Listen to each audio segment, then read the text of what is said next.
Bonsoir YouTube et bienvenue sur Formule Blabla pour parler Formule 1 à cette belle soirée. Et nous avons eu une belle journée au Qatar. Je sais pas si on l'a vu venir, mais sincèrement, bon, on verra un petit peu la vie de tout le monde, mais je me suis bien amusé, qu'on se soit amusé ou pas. Il y a de quoi parler aujourd'hui, je pense, sur l'ensemble du week-end. Donc bonsoir Monsieur Mulix, Zazou, Céline, Tommy, Neil, tous ceux qui nous rejoignent, Jérémy, Jésus Fati, Nicolas. Oh là là, il y a beaucoup trop de monde. En plus, comme je le disais tout à l'heure, je suis dans un mauvais jour, j'ai la vision un peu trouble. Je pense que voilà, je vais devoir consulter un opticien ou un ophtalmologue si t'as des endroits à me conseiller. Comment ça va, Loïc? Ça On va bien commence et toi? par les ophtalmos. Bah écoute, si tu veux, on peut prendre rendez-vous tous les deux parce que j'en ai besoin aussi. Là, la vie, ça part un peu en cacahuète, mais Je non, sais. très sincèrement, ça va et je suis très content d'être là avec, avec vous tous pour parler d'un Grand Prix qui, pour moi, était quand même euh, plutôt pas mal. Je m'attendais à pire, mais ça allait. Donc ouais, Ouais. content d'être là. Et puis t'as sorti la casquette de rigueur, on va en reparler Il un fallait, petit ouais, peu. il fallait. Ça chante dans le chat. Est-ce que ça chante aussi chez toi, Gaël, pour la première fois? Merci d'être venu sur Formule Blabla. Salut à tous, merci de l'invitation. Alonso, Alonso, Alonso. Alonso, Alonso. Alonso. jour de gloire. Ah, ça chante Euh, dans le chat, ouais. il a Euh, gagné, non? Oui, il a gagné. ouais, il a dû faire ça, ouais. Alors, si jamais vous nous rejoignez, je sais que voilà, ça peut vous arriver un petit peu tardivement, vous n'avez pas vu la course. Euh, Sans en parler, très sincèrement, si vous en avez l'occasion, je vous invite à vous casser, revenir un peu plus tard et regarder la course. Enfin, c'est un avis, est-ce que vous la partagez, Loïc, Gaël? Ouais, Gaël, vas-y, il faut à toi voir le, l'honneur. il faut voir Est-ce le que tu début. recommanderais la course? Ouais, oui, il faut la voir quand même. Ah bah oui, oui, oui. Ah, Il y a quelques petits moments épiques qui sont à marquer quand même. C'est pas ah, mal. il y a pas si ennuyant que ça, je vois dans le chat. On va parler un petit peu de tout ça, donc on vous laisse faire votre choix. Bon, je me suis dit, on va faire un petit truc ce soir. Il y a l'occasion, il y a plein de trucs à aborder. Ça va être totalement désorganisé, que les choses soient claires. On est complètement après la course. J'ai pas encore eu le temps de tout débriefer individuellement, tout ça. Donc, on se retrouvera demain soir pour rentrer plus dans les détails. On va déjà commencer un petit peu par les résultats. Mais évidemment, ce soir, on a réuni à peu près tout le fan club de Fernando Alonso que j'ai pu trouver. Je sais que Monsieur Duforest était sur son live sur Twitch. Il avait sorti la casquette Kimoa aussi, donc voilà.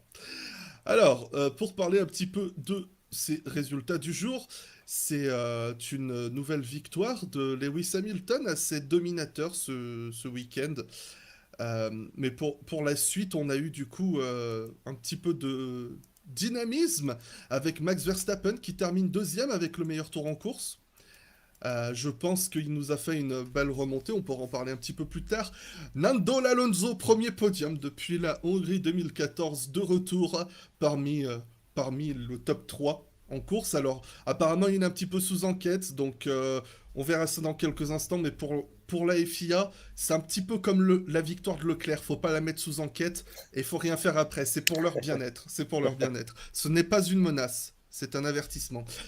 Sergio Perez termine quatrième, également une belle remontée de sa part devant Esteban Ocon, concluant un beau week-end pour Alpine. Lance Stroll, son meilleur résultat de l'année, sixième devant Carlos Sainz et Charles Leclerc. Lando Norris, neuvième devant Sébastien Vettel, concluant la première double arrivée dans les points de Aston Martin depuis le Grand Prix de France. En dehors des points, Pierre Gasly qui nous a fait une superbe remontée à l'envers de la deuxième à la 11e place. Daniel Ricciardo termine 12e devant Yuki Tsunoda. Raikkonen, Giovinazzi 14 et 15, Mick Schumacher 16 devant George Russell 17e et Nikita Mazepin est 18e. Nos abandons du jour, c'est Nicolas Latifi et Valtteri Bottas. Nicolas Latifi sur crevaison et Bottas sur une crevaison qui a ruiné sa course. Et après, il n'y avait plus rien à espérer. Et on a eu George Russell qui nous a eu une belle crevaison. Est-ce qu'au final, c'est peut-être même pas un petit point fort de ce Grand Prix? C'est en fin de course, on a eu les pneus qui explosaient dans tous les sens. J'ai eu des flashbacks de Silverstone l'an dernier. C'était assez. Je l'ai presque vu venir sur ce type de tracé. Je sais pas ce que t'en dis, Gaël, mais là, les crevaisons, quand ça a commencé, surtout en fin de course, on a eu un petit peu dans tous les sens. Il C'est- faudra, euh, il faudra voir un petit peu ce qu'en pensent Mario Isola et Pirelli, savoir ce qui a pu se passer, parce que c'est vrai que, alors, sur les estimations des relais qu'ils avaient données, c'était pas aussi long que ce qu'a fait Bottas, par exemple. Donc, il faudra voir s'ils n'ont pas un peu trop tiré sur les pneus, en fait. C'est peut-être probable. Mais c'est vrai que voilà, ils avaient très peu de données collectées sur l'usure de la piste, enfin de ce circuit. C'est la première fois qu'ils y venaient. Donc je pense qu'à mon avis, ils ont été un peu touchy là, sur la stratégie. Ils ont tenté de sauver les gros points comme ils pouvaient. Mais bon, après, voilà, Bottas, avec ce départ catastrophique, il a dû trop tirer dedans de suite et voilà, le relais n'était pas bon après. Euh, il faudra voir, j'ai pas encore vu ce qu'a dit Mario Isola, j'ai pas vu ce qu'a dit Pirelli encore, je sais pas s'ils auront une explication à ce sujet, mais sur les premiers graphiques qu'ils avaient postés pour les stratégies possibles, je crois que Bottas a fait 33 tours et il donnait pas autant de Pirelli, donc c'est peut-être une explication. euh, c'est vrai, Bottas, c'était assez clair qu'on voulait le basculer sur une course à un seul arrêt, puisque majoritairement on a eu du deux arrêts. Mais ça n'empêche hein, qu'on a eu les Alpines, les Ferrari aussi, je crois, les Aston Martin qui ont fait qu'un seul arrêt. Si sera vérifié, alors j'essaie de retrouver les, les datas. Est-ce que vous avez meilleure mémoire que moi? Je t'avoue que là, pour les Ferrari, j'ai un petit doute. Euh, Tu veux tout. quoi sur les Ferrari? Le Savoir nombre s'ils d'arrêts ont en fait fait, un pit ou simplement pas, parce ouais. que au final, il y en a qui l'ont fait marcher, hein, un seul arrêt, donc c'est pas que c'était impossible. Après, faut pas oublier que Bottas, il était ouais, sur des pneus qui avaient roulé du coup en qualif aussi. Donc, Stroll et évidemment, plus de Leclerc ont soucis. fait un arrêt, tout comme Ocon. Donc Ocon, il partait avec des softs usés, il a mis les médiums, des médiums neufs, donc ça a plutôt bien marché pour Ocon. Stroll était parti avec des médiums neufs, il a mis des hard neufs, donc ça s'est bien passé aussi. Ocon, j'ai dit quoi? Soft et médium? Non, c'est soft et hard. Sainz est parti avec des médiums usés, il a mis des hard, une seule stratégie, tout comme Ferrari, on a vu le double arrêt, mais sauf que Leclerc, lui, s'est lancé avec des Avec. médiums neufs et il a mis des hard. Vettel était en un seul arrêt aussi, il est parti avec des soft usés, il a Ouais, mis des c'est médiums. ça. Ricardo, bon ben Ricardo est parti avec des médiums neufs, il a terminé en hard. Et c'est à peu près le seul. Latifi était aussi sur une stratégie à un arrêt, mais il n'a pas fini. Et Bottas, lui, par contre, il est parti avec des médiums usés. Et il a fait 33 tours avec. Et après, il a mis des hard. Tu les as chopés où les infos? Tu vas sur le compte Twitter de Pirelli, ils ont les Ah, ok. graphiques, des stratégies Putain, qui ont mais été faites. Et moi d'habitude, je m'embête à passer en vite fait et fin TV pour retrouver les trucs, mais j'ai même pas pensé à aller voir Pirelli. non, c'est beaucoup plus Bon, simple. Alors attends, sur les stratégies qui étaient données, Pirelli en avait donné trois. La première, partir en médium et faire entre 16 et 23 tours. Puis mettre des hard et pourquoi pas finir en médium. Sinon, si on partait sur les softs, c'était entre 13 et 18 tours, mettre médium ou mettre des hard et médium. Mais de toute façon, ouais, les médiums, les plus gros relais, c'était je vais te 24, faire petit 16 tours pour les médiums par ouais, il Pirelli. n'y avait Ouais, jamais je vois 30 ça. tours sur les médiums. Ouais. Mais après, Alonso, il a pas fait genre 25 tours avec ses softs. Même Alonso et Norris, ils ont tenu super longtemps hein, Ouais, avec leur soft Alonso pendant a toute fait la course. 23 tours avec les softs, ouais. Et, et Norris a tenu pas mal 25. aussi. Hein. Mm, Donc, ouais, bon, ça peut être un des points intéressants à soulever. J'ai pas envie de tomber sur Pirelli encore une fois sur ce coup-là, parce que oui, c'est inacceptable les pneus qui explosent de la sorte, mais j'en reviens pour moi au manque de tests simplement de Pirelli, surtout sur ce type de tracé comme on a à Silverstone ou ici. Enfin, il y a énormément de virages très rapides déjà on annonçait avant le début de l'épreuve que l'asphalte avait pas été refait depuis 1785, donc il était plutôt assez abrasif. À 2-3 années près, Oui, oui, oui, à une vache près, à une vache près. c'est fin 18e de toute façon. Hein, on est là, quoi. Fin 18e, voilà, on est fin 18e siècle, ouais. Donc bon. Non, le circuit a été créé par Lucas Di Grassi, on le rappellera jamais assez. Ce vieux Lucas. Mélange pas, c'est le Qatar qui a été inventé par Lucas C'est Di vrai, Grassi. c'est vrai. Parce que sans le Qatar, il n'y aurait pas eu le Grand Prix. Dernier podium d'Alonso, on va en reparler, c'était Hongrie 2014, mais on va quand même un petit peu d'honneur à celui qui gagne sa 187 972e victoire en Formule 1. Non, Lewis Hamilton, c'est la 102. C'est dommage, 101, c'était un beau chiffre, mais bon, 102, c'est pas mal aussi. Mais tu t'imagines, il arrête sa carrière, les 101 victoires de Lewis Hamilton. Bon, tant pis. Euh, ou, ou 102, il n'y a pas un film, les 102 d'Allemagne. Bon, bref, on s'en tape. Si. Si, en plus, oui. Ouais, mais ce qui me semblait. Mais dominateur hein, sur l'ensemble du week-end. Je suis même pas surpris, quoique je m'attendais à ce que Red Bull ait une réponse avec tous ces virages rapides, mais à titre personnel, la victoire de Lewis, c'était, voilà, il a profité dès le départ du fait que tout le monde derrière allait un peu ralentir, et ensuite il a géré son Grand Prix. À aucun moment je l'ai senti en danger, Loïc. Non, non, ça a été une course, comme il l'a dit à l'arrivée, linéaire en fait pour lui. Tout s'est bien passé. Tout était sous contrôle.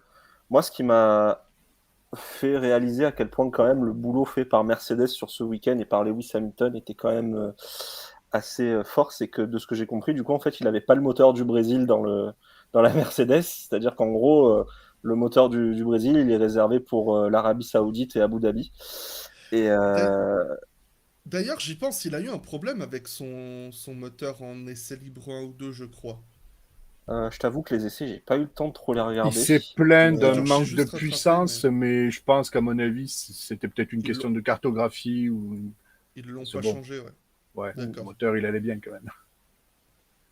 Mais Mais bon, bon, ça, voilà, franchement, c'est une victoire.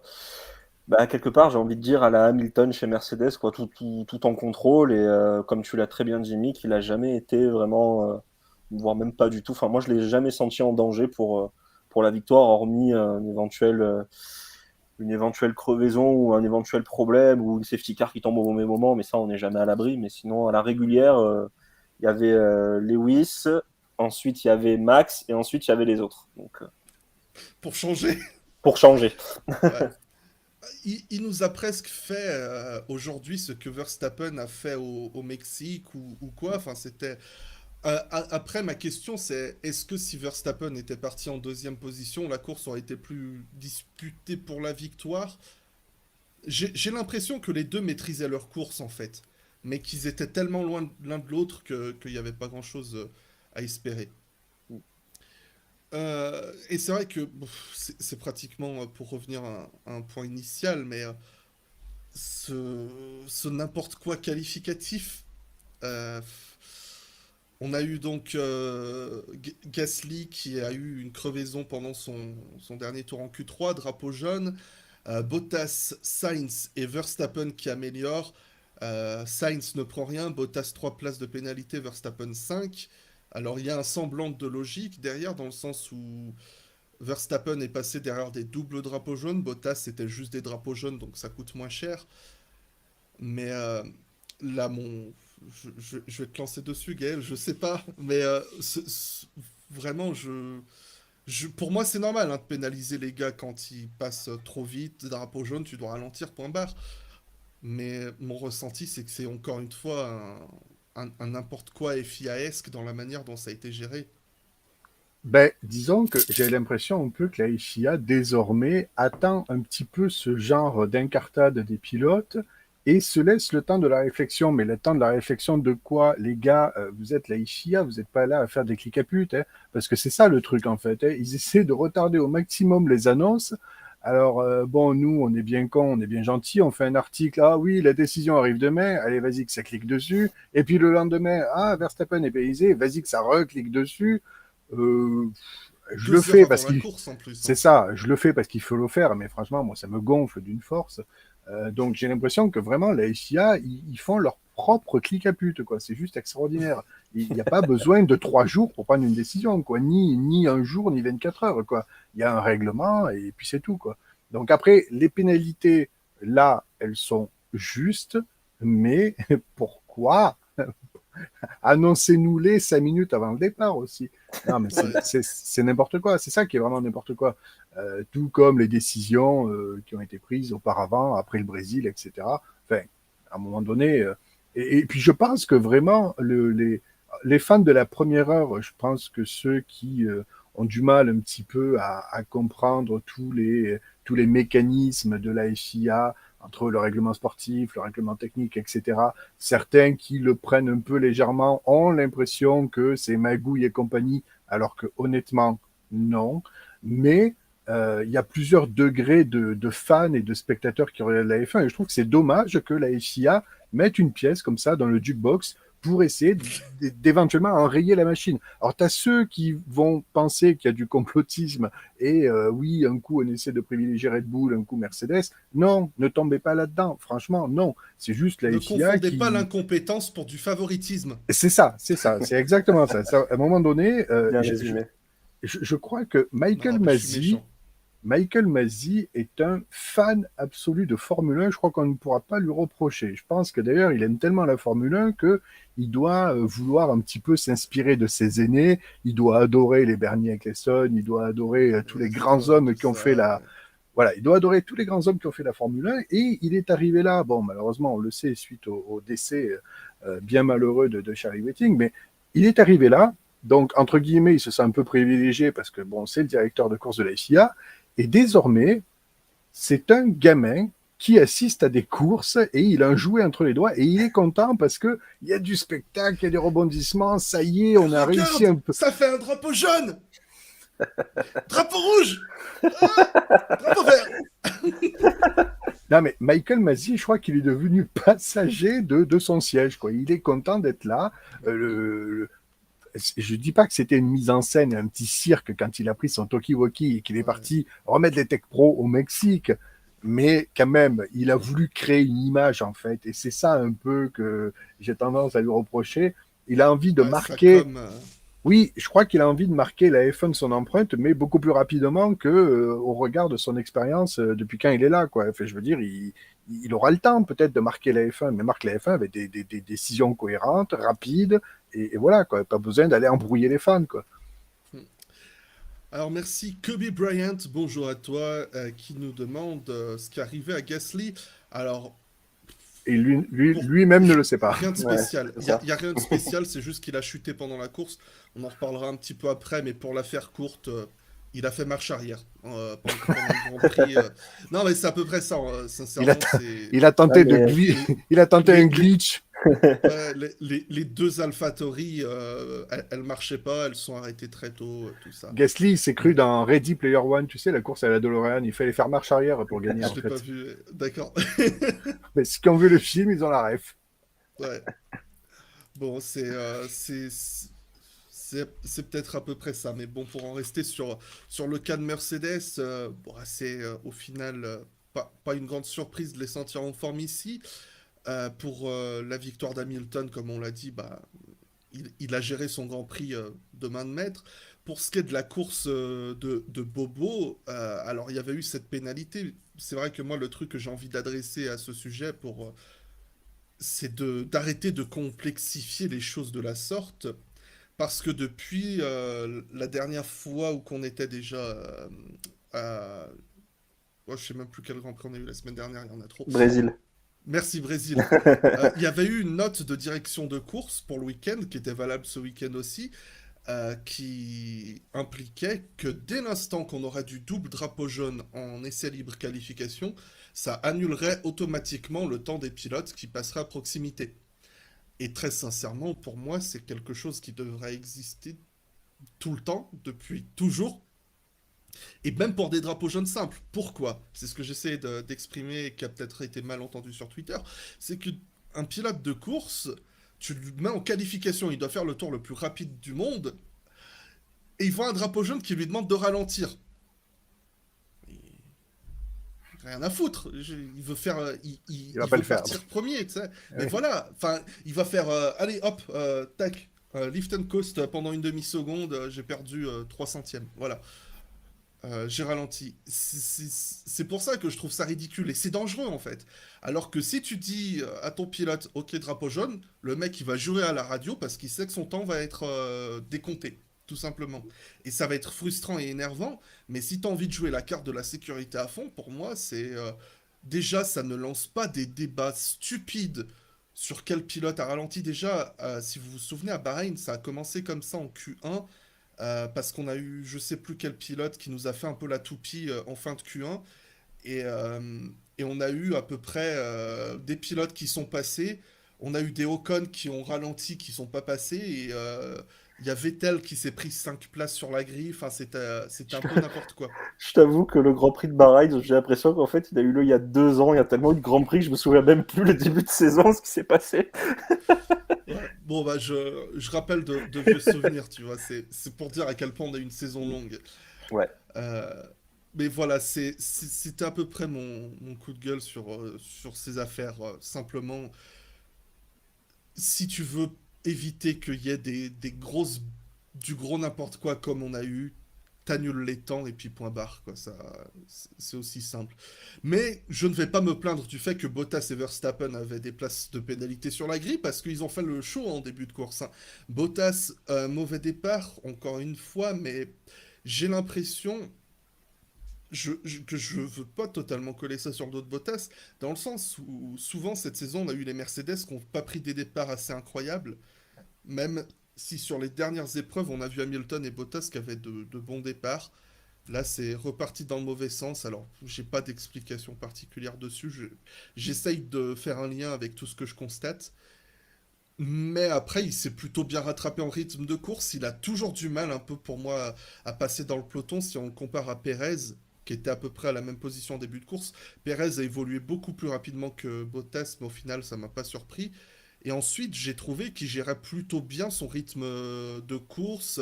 Il se retrouvait un petit peu tout seul. Loïc, je sais pas si tu l'as un peu suivi, mais il était dans Je... une bonne phase de gestion où il aurait limite pu faire marcher le 1 arrêt face à Alonso et Pérez. je pense que s'il n'avait pas eu sa crevaison, Bottas aurait fait P3 aujourd'hui. Je pense sincèrement. Parce que la Mercedes avait quand même un rythme quand même supérieur à celui de la Red Bull. Et même si, voilà, moi je peste toujours contre l'incapacité de Valtteri à remonter dans le peloton parce que je trouve qu'il a il a une machine extraordinaire et que bon, bah, après ça se refait pas, hein. Quand tu as Lewis comme coéquipier, Lewis il est habitué à faire des remontadas. Max avec la Red Bull, il montre qu'il y arrive aussi. Mais voilà, je trouve que Valtteri, comme tu l'as dit, il a toujours du mal à remonter. Après, c'est vrai qu'une fois qu'il a eu la piste un peu dégagée, franchement, il était dans un super rythme. Et moi, je crois très sincèrement qu'il aurait, allez, la P3, peut-être si ça se passait mal à la fin, la P4, mais tu vois, il aurait été dans le top 4 easy, quoi, si il n'avait pas eu sa crevaison. Et moi, personnellement, ça me fend un petit peu le cœur pour lui parce que j'ai l'impression qu'en fait, toutes les merdes du monde, ça arrive sur la machine 77. Et c'est un peu comme avec la Red Bull de Weber à l'époque de Vettel. Il y a une monoplace où ça va et l'autre, bah, allez hop, le chat noir, il est dans le baquet et il quitte plus le baquet de la saison, quoi. Ouais. Quelque chose à ajouter, Gaël? C'est vrai que Bottas, alors, ils se sont pas retrouvés dans les mêmes circonstances tous les deux. C'est-à-dire que sur ce circuit-là, on peut pas savoir si vraiment la Mercedes dans le trafic était vraiment très pénalisée ou si au contraire c'est la différence de performance entre Bottas et Hamilton. Mais c'est vrai que, alors on peut pas comparer les monoplaces, mais quand Perez faisait plus 7 par rapport à sa place de départ, Bottas il était encore à moins 2, donc il avait toujours pas rattrapé sa bourde du départ. Donc c'est vrai que c'est compliqué. Euh, bon après, on l'a vu, il y a eu la crevaison, donc ça lui a probablement coûté un podium. Mais c'est vrai que Bottas, c'est vraiment on-off, quoi. Ça va être une course oui et une course où il est un peu plus dans le mal, quoi. Donc c'est assez énigmatique sa fin de carrière chez Mercedes, parce que pour le coup, il y a quand même 2 ou 3 ans de ça, il était quand même un peu plus incisif dans le peloton. Et là, depuis l'an dernier, il n'y arrive pas, quoi. C'est ça qui est problématique. Alors, est-ce que c'est que la voiture ou est-ce que c'est lui? Franchement, il y a un mystère. Ah, moi, j'ai toujours des flashbacks de Bahreïn 2018 où dans le dernier tour, il va pas chercher Vettel alors que il revenait.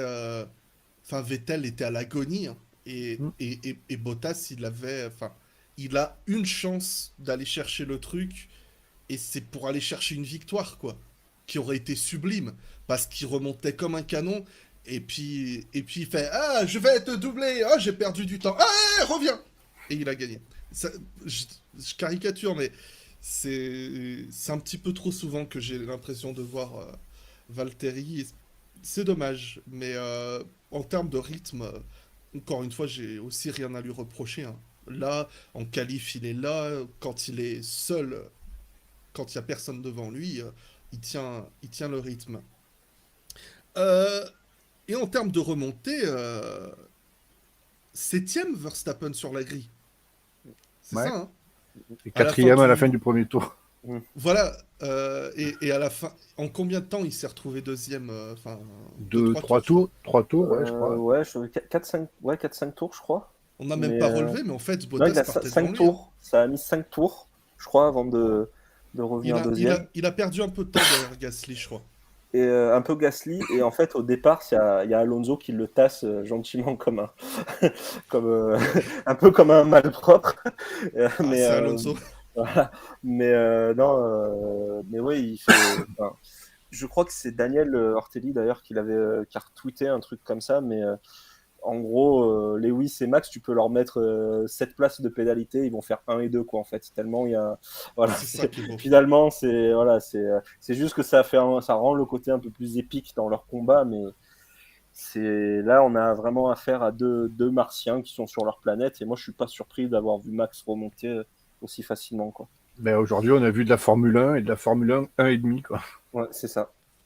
Ouais, non, mais euh, on peut même faire une petite digression générale sur le Grand Prix du Qatar, parce que globalement, on est plutôt enthousiaste, à certains degrés différents évidemment, mais je dois avouer que je ne m'attendais pas à ce que ça double si bien. Alors, il n'y avait qu'un seul point de dépassement, c'est la fin de la zone de DRS du premier virage, mais même Mercedes, à un moment, je les ai entendus dire à la radio, euh, les dépassements sont plus faciles que prévu. Donc, est-ce que c'est même une bonne surprise? Enfin, moi, à titre personnel, j'ai envie de dire que oui, c'est une bonne surprise le Qatar, parce qu'on le vendait comme une purge, c'est un circuit moto, machin, tout. Je m'en plains pas. Ben, disons que c'est typique parce que le circuit, en fait, moi je l'ai comparé un peu à un Bahreïn long, sauf qu'il se débarrasse de toutes ces phases de gros freinage et accélération.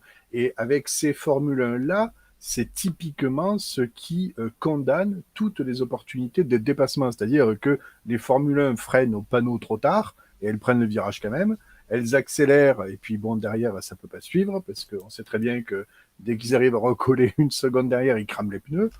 Et là, le Qatar, c'est vrai que le tracé, avec ses longues courbes, ces gros pif-paf à haute vitesse, finalement, ça a plutôt bien convenu aux voitures qui arrivaient à se suivre, hein, parce que on l'a vu au début, hein, Verstappen était plutôt dans le sillage d'Hamilton, même derrière dans le peloton. Hein, si on a vu, entre guillemets, autant de dépassements, mais même au DRS, Bottas et Perez suivaient bien, ouais.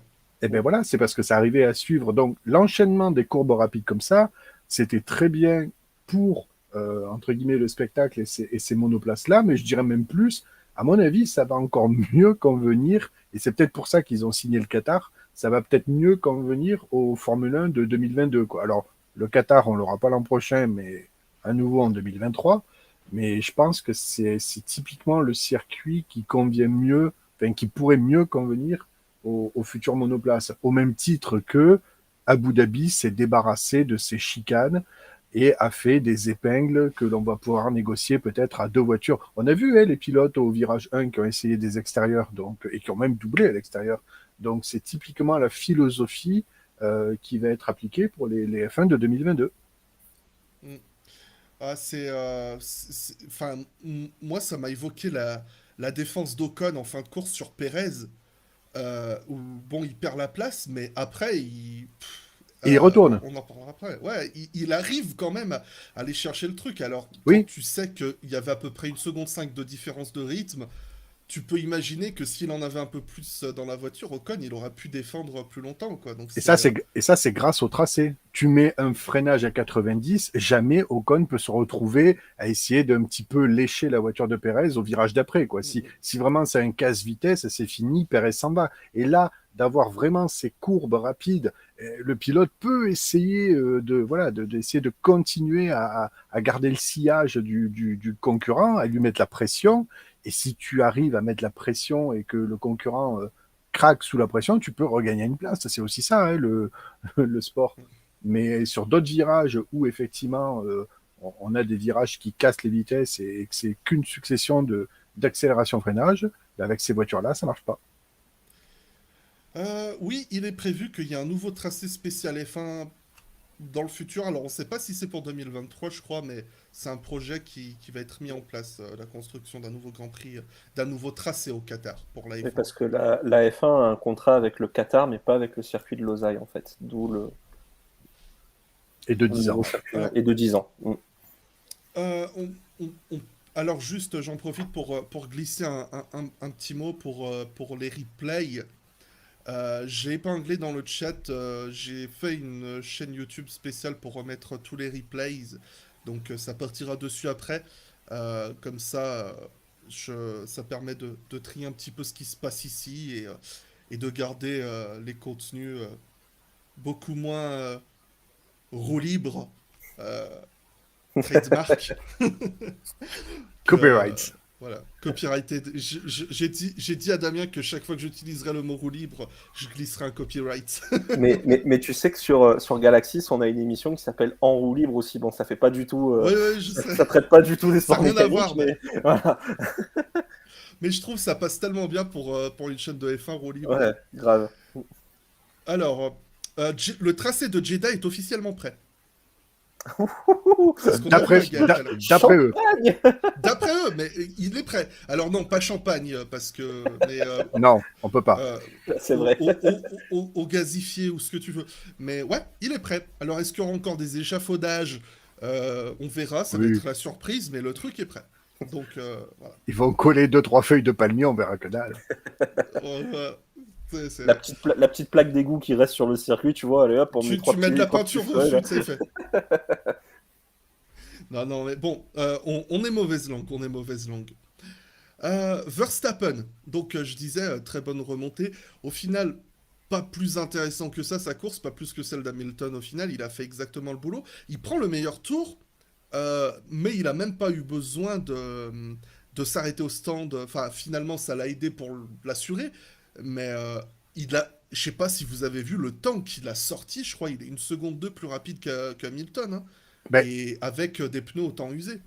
il détenait le meilleur temps en médium et il s'arrête sous la virtual safety car, il s'arrête pour mettre des softs. Donc effectivement, il a éclaté sa propre référence, mais il n'avait même pas besoin de le faire. C'est lui qui détenait déjà le meilleur tour en fait. Donc je ne sais pas de Ouais. qui il a eu peur parce que Bottas n'était plus là, Hamilton n'avait pas changé ses pneus.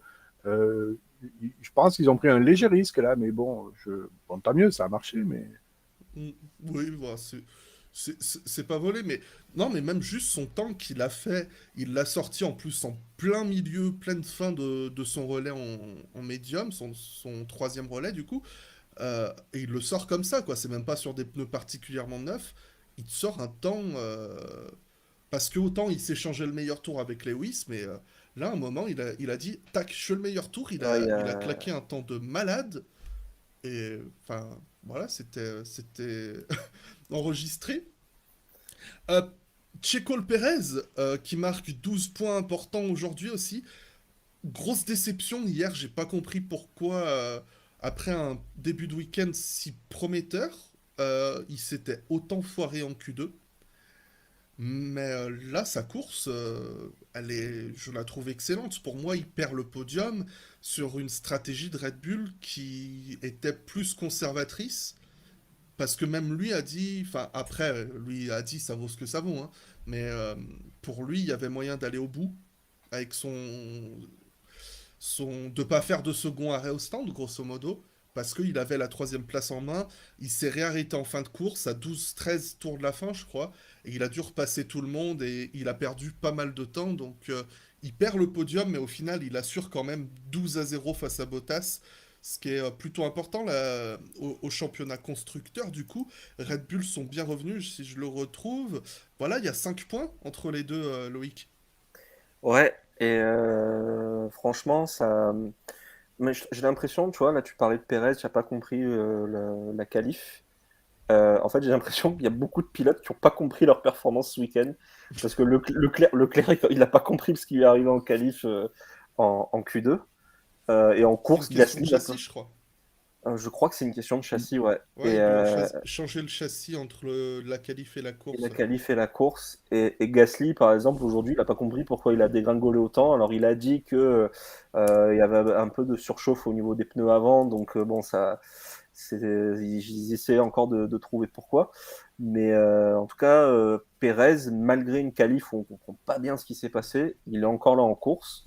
Et moi, je pensais très sincèrement que le championnat constructeur, euh, je vais pas dire qu'il allait être plié parce qu'on sait jamais, mais je trouve que là, Pérez, depuis quelques courses, joue vraiment son rôle d'équipier à la perfection pour Red Bull. Et à chaque fois, ça score des gros points. Et je me dis que là, alors c'est assez paradoxal parce que je vais m'avancer un peu. C'est une intuition, ne le prenez pas pour autre chose. C'est vraiment de la pure Oui, parce intuition. qu'on rappelle que Loïc, c'est un gros fanboy de Hamilton. Hein. La preuve. Non, mais j'ai le sentiment que c'est un pronostic. Je j'aime pas faire ça, mais c'est mon intuition qui me guide. Euh, je Fais-toi pense, guider. je pense que le championnat pilote va tomber dans la poche d'Hamilton et le championnat constructeur dans la poche de Red Bull. Je l'annonce comme J'aimerais ça. bien. Enfin, Voilà.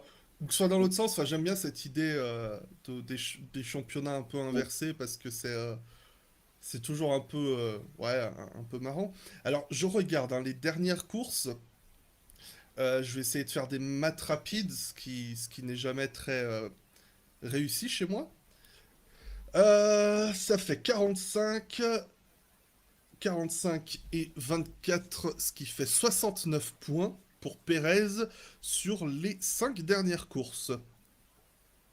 C'est à savoir, ouais, beaucoup plus que ce qu'il a marqué pratiquement sur tout le reste de la saison. Enfin, sur ces 5 dernières courses, il marque presque un quart de tout ce qu'il a marqué sur le reste de l'année, quoi. Donc, quand on regarde son zéro pointé en Grande-Bretagne, à Imola, il y a aussi bon, la Belgique et la Hongrie, il abandonne, mais là, c'est pas trop de sa faute. Donc, ouais, vraiment grosse remontée de Pérez. Et comme tu dis, moi, j'ai l'impression que depuis Zandvoort, peut-être, il a trouvé un truc dans la voiture, même s'il arrive toujours pas à conclure en qualif. En course, il est à ça de max, quoi. Et au final, c'est peut-être le plus important pour Red Bull. Enfin, c'est bien qu'ils soient en qualif aussi devant, ce serait bien. Mais ces dernières qualifs, c'était pas trop mal. Et qu'ils soient là en course, c'est super important. Donc, et puis quand il faut faire les manœuvres, c'est pas Hamilton, c'est pas Verstappen, mais il sait aller les chercher. Donc, c'est quelque chose que j'apprécie plutôt. Euh, on parle du troisième.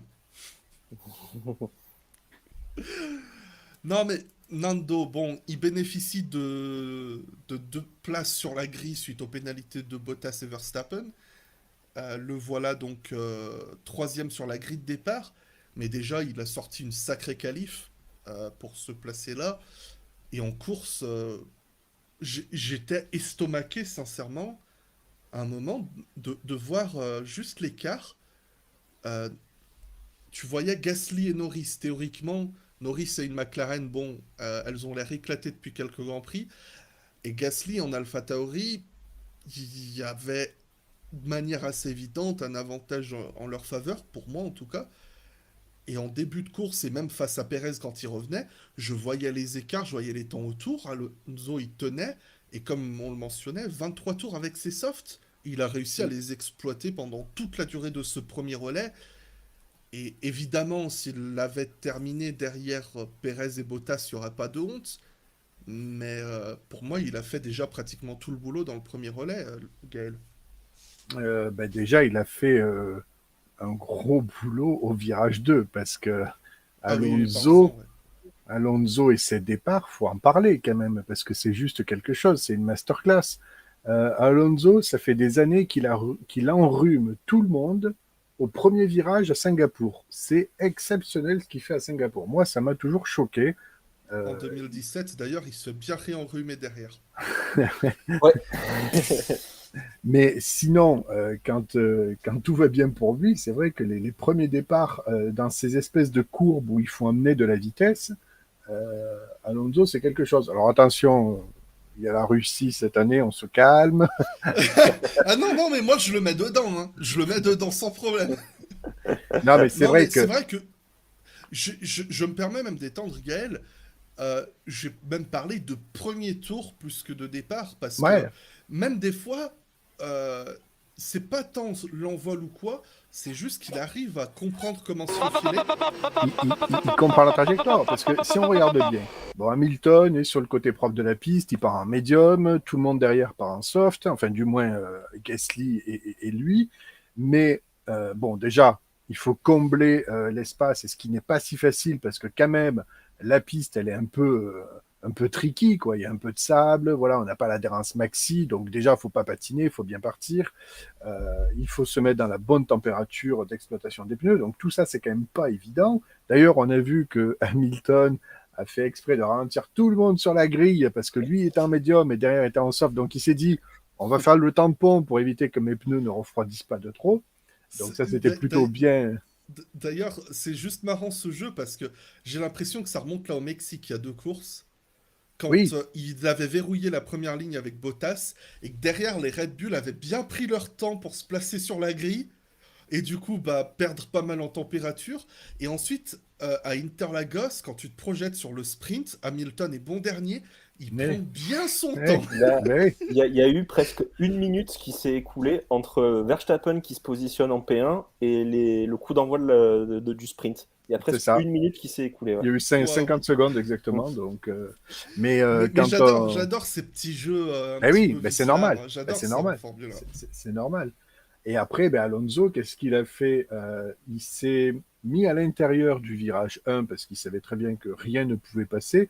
On a vu Gasly qui commençait une intimidation sur Hamilton, mais ça ne passait pas. Donc déjà, les deux étaient un petit peu au large. Alonso a bien pris l'intérieur du 1 pour avoir une belle sortie, ce qu'il a eu. Donc, il était sur la vitesse en sortie, il était sur les vibreurs extérieurs. Et après, quand il a vu Hamilton et Gasly qui prenaient, entre guillemets, la trajectoire de course, donc en étant à l'intérieur du virage 2, lui, il a élargi à l'extérieur, il nous a fait une trajectoire pluie, en fait. Mais il a eu raison, parce que le fait d'être à l'extérieur, il amène plus de vitesse. Et c'est ce qu'il fallait pour les pneus. En fait, ils n'étaient pas encore totalement dans la fenêtre d'exploitation, les pneus soft, même s'ils étaient peut-être plus rapides que les médiums. La distance faisait qu'ils étaient déjà trop loin d'Hamilton. Donc, lui, Alonso, voit l'ouverture à l'extérieur et l'exploite à merveille. Et il n'y a pas beaucoup de pilotes qui peuvent et qui savent faire ça. Alonso, il a l'œil et c'est juste exceptionnel. Et ça, c'est un atout pour une écurie, je peux vous le dire. Euh, donc, passer ça, oui, après, il a fait ses relais vraiment propres. L'Alpine était vraiment à son aise et c'était pour le coup un tracé taillé pour l'Alpine parce que on voyait pas du tout ça pour la fin du championnat. On pensait que vraiment AlphaTauri était au-dessus du lot. Et quand on voyait toutes les qualifications de Gasly qui étaient systématiquement meilleures que les Alpines, on s'est dit bon ben c'est plié le match. On se rappelle quand même qu'on se sort de deux grands prix où les deux écuries terminent ex aequo. Donc on s'est dit bon ça pue un peu pour Alpine. Et puis là ils viennent de leur planter quand même une victoire à zéro, hein, 25-0, ça fait mal. Hein.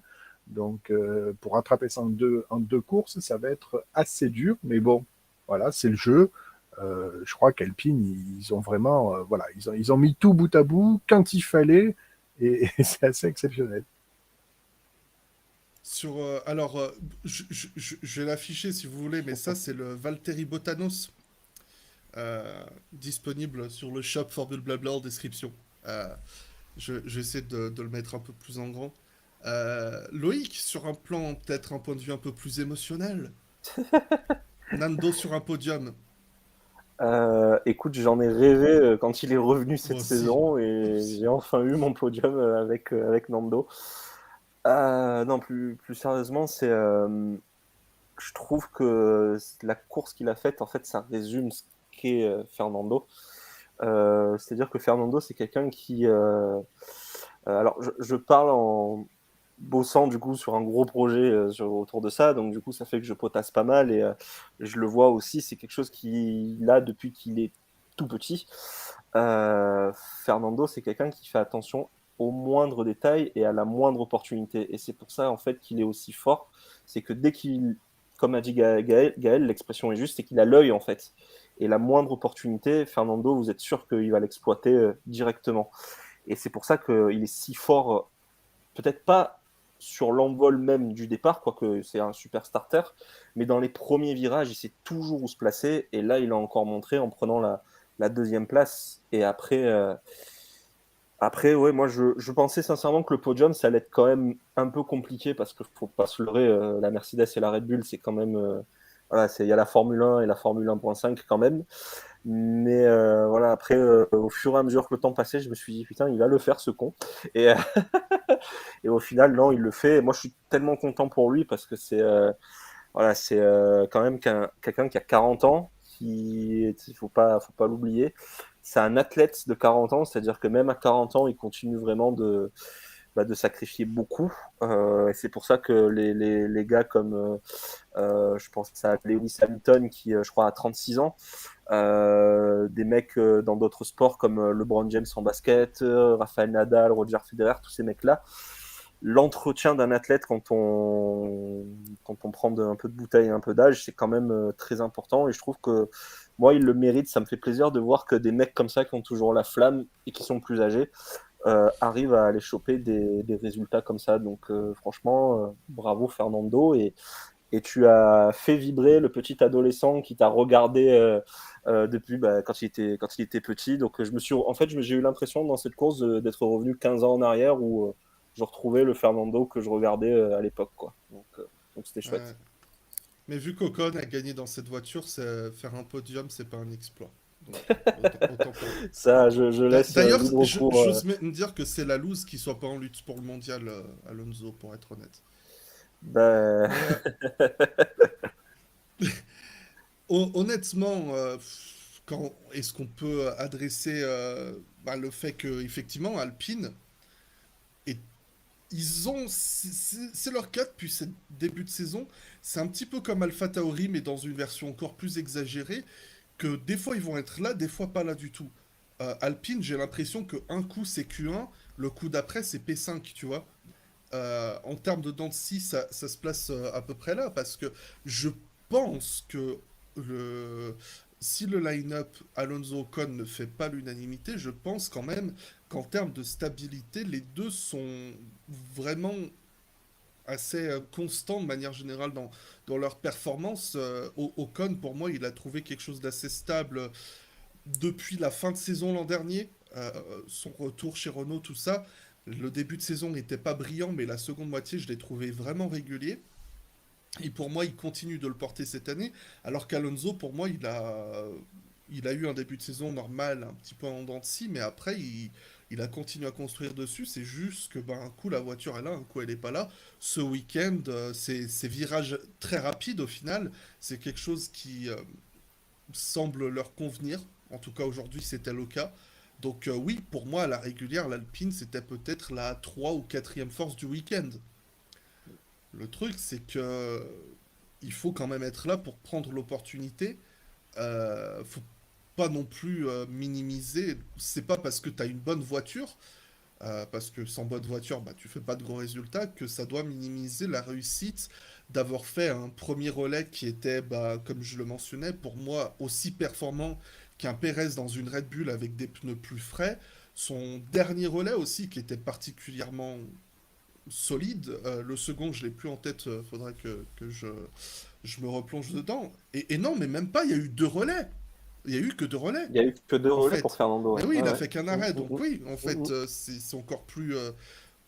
quand tu sais que tous ses concurrents directs les Alpha Tauri se sont effondrés, que les McLaren, Ferrari se sont noyés, on peut l'applaudir et je vais en profiter du coup pour faire la petite transition sur Ocon quand même. Euh, dans l'ombre de Nando depuis beaucoup de Grands Prix, mais il apporte le résultat. Je dois avouer que sa petite défense face à Perez, je peux pas lui en vouloir de pas avoir tenu longtemps parce qu'on n'est pas à Budapest. La piste est 7 fois plus large et les virages, tu doubles. Quand tu es 1,5 seconde au tour plus vite, tu doubles sur ce tracé. À Budapest, tu peux jouer sur la largeur de la voiture. Donc, ouais, ces petites défenses face à Perez, déjà, j'ai eu des flashbacks un peu 2017-2018. Mais, euh, mais aussi, j'ai trouvé sympa vraiment que. Parce que c'est un truc qui m'embêtait avec Ocon. J'ai pas envie de lui tomber dessus sur son rythme parce que je trouve qu'il fait du bon boulot dans la gestion du rythme de course. Il le construit très bien son week-end, je trouve. Il manque encore de maturité, il a encore un petit peu de choses à apprendre. Chacun apprend à son rythme, donc je me, je trouve qu'il s'en prend un petit peu trop dans la tronche inutilement. Mais ce que je lui reproche principalement à Ocon, c'est de ne pas montrer cette niaque en piste très souvent. Et là, je l'ai senti un petit peu dans sa défense face à Checo, donc ça m'a un peu fait plaisir de le voir comme ça. Après, je reste peut-être un petit peu dans la déception pour me dire qu'il y aurait mieux à prendre, je sais pas. Quelque chose à ajouter, Gaël?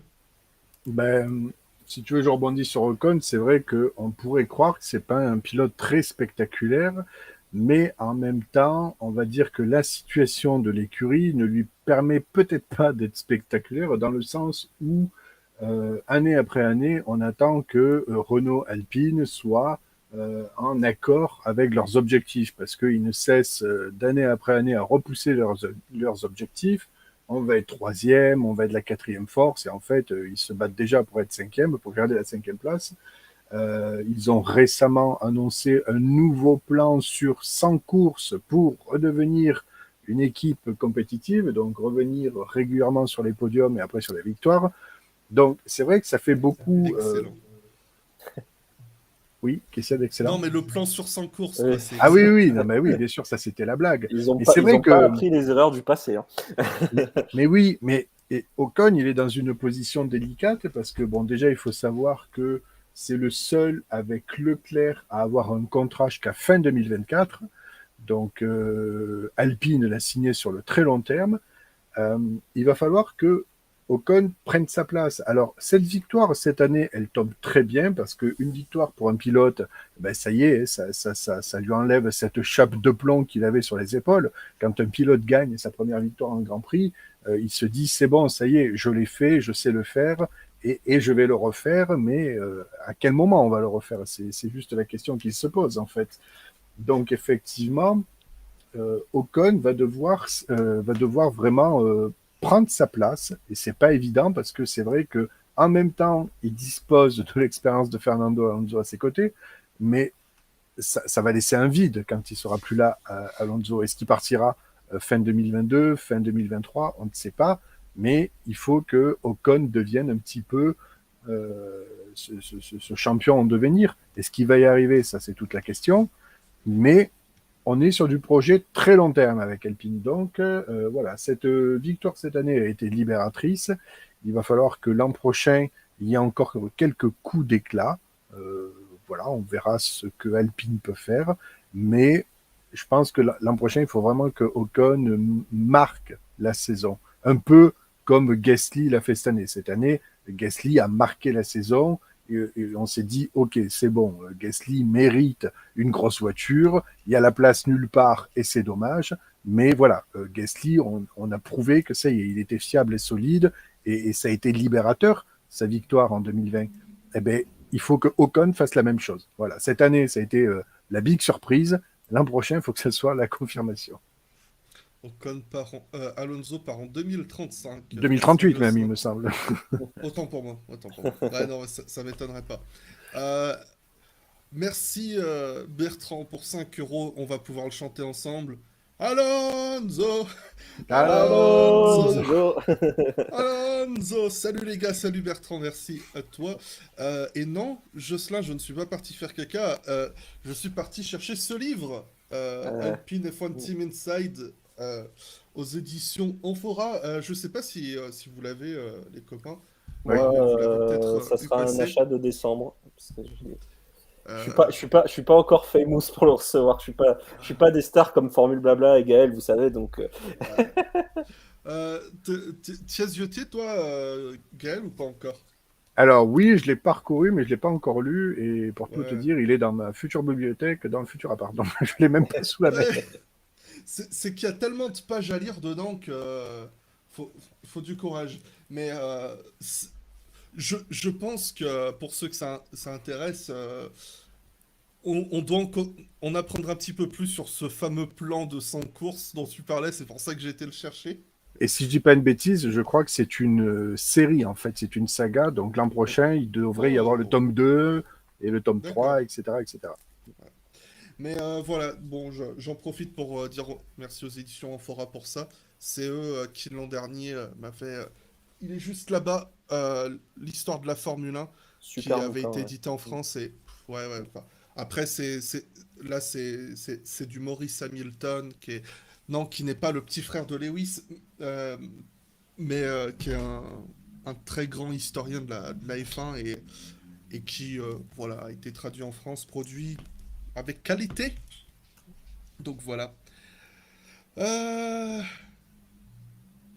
Si, je dis coucou à Monsieur le Circuit. Tu sais, Monsieur Cuit, je t'ai Salut pas demandé Jules. parce que je sais que t'es salut occupé, mais si Jules. tu veux passer, hop, t'es toujours le bienvenu. Hop, je vais même me permettre de directement te harceler en t'envoyant un lien en MP, comme ça, hop là, Moi, je voulais juste l'invitation est lancée. Vas-y, dans le chat oui. m'excuser auprès d'Adrien parce que tout à l'heure j'ai eu un trou de mémoire. Je voulais dire Valentino Rossi parmi les athlètes qui Ah, continuent quand même à évoluer et en fait ça venait pas. Et c'est pour moi c'est honteux mais c'est juste parce qu'en fait Valentino Rossi il est Mais moi aussi, immortel je donc pensais que t'allais voilà parler c'est. MotoGP, donc Et ouais, mais ça voulait pas venir mais c'est je me suis pas encore fait au départ de Valentino mais voilà c'est bien évidemment que Rossi enfin, c'est un exemple quoi donc il y a aucun doute là-dessus. c'est comme tu veux, Jules, t'inquiète, on est là pour blablater plus qu'autre chose, hein. Et pareil, en parlant de bouquins, si je peux en conseiller un, Allez, vas-y, tant qu'on a. c'est Fernando Alonso, Le Sacre de la jeunesse de Martin Camus. Il est sorti il y a 15 ans de ça, c'est une petite pépite, il est Ouais, parce très que difficile à là, trouver, d'accord. mais je peux vous dire qu'en fait, vous lisez ce bouquin, vous comprenez en fait pourquoi un mec comme Alonso en est là aujourd'hui en fait. C'est que ça commence depuis que c'est tout petit. Et quand vous C'est de regardez ça que tu parlais tout à l'heure, non, peut-être, dans tes ouais, recherches. ouais, c'est exactement ça. Et vous regardez ça avec le prisme de la série sur Amazon Prime et ça vous fait un package. Donc, Euh, Mince, pardon, j'ai pris le mauvais.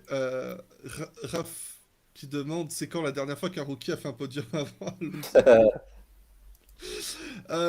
Alors, c'est une bonne question, mais plus sincèrement, enfin, pour expliquer la blague, c'est par rapport au fait que Fernando, l'an dernier, a roulé lors des tests réservés aux rookies. C'est pour ça qu'on plaisante sur le fait que c'est un rookie cette année, parce que il a participé aux tests des rookies, c'est-à-dire qu'à côté de lui, il y avait Schumacher, Mazepin, Ailot, enfin, Ah ben, voilà quoi. si tu vas par là, il a fait aussi les rookie tests quand il est arrivé en FIA WEC et il a fait aussi le rookie test quand il a fait l'Indy 500. Donc, Alors, je propose on fasse un bouquin sur Alonso et ça s'appellera Fernando, l'éternel rookie. ah oui, oui, oui. Oui. Euh, Bonsoir Tanguy. Donc, je propose qu'on continue un petit peu sur ce petit débrief parce que on a fait un gros petit tour. J'essaye déjà de retrouver un petit peu les résultats. En quatrième place, du coup, on retrouve Checo Pérez. On a donc dans la suite des résultats Ocon qui termine cinquième. Et super, il arrive pile au bon moment. El Yeah, Circuito. salut. c'est vrai, mais Hello. incroyable, à Comment peine va? attendu. Bonsoir, ça va les gars? Ça va et toi? Salut, Bah, ça va? Très bien, très bien. Vas-y, tu dis que c'est sympa de venir faire un petit coucou rapidos. Qu'est-ce que t'en as pensé de ce Grand Prix? Ça va, j'ai bien aimé, j'ai apprécié. Les crevaisons donnaient un peu de rebondissement. Honnêtement, à un moment, j'ai cru qu'il allait y avoir safety car. Bon, il y a eu virtuel, c'est déjà ça. Et je suis content parce que j'ai l'impression que ça a un petit peu soulagé Alonso. Et je suis vraiment content de le voir sur le podium, c'est vraiment plaisir. Ouais, bon, de toute façon, comme je disais, là, on a réuni pratiquement un fan club.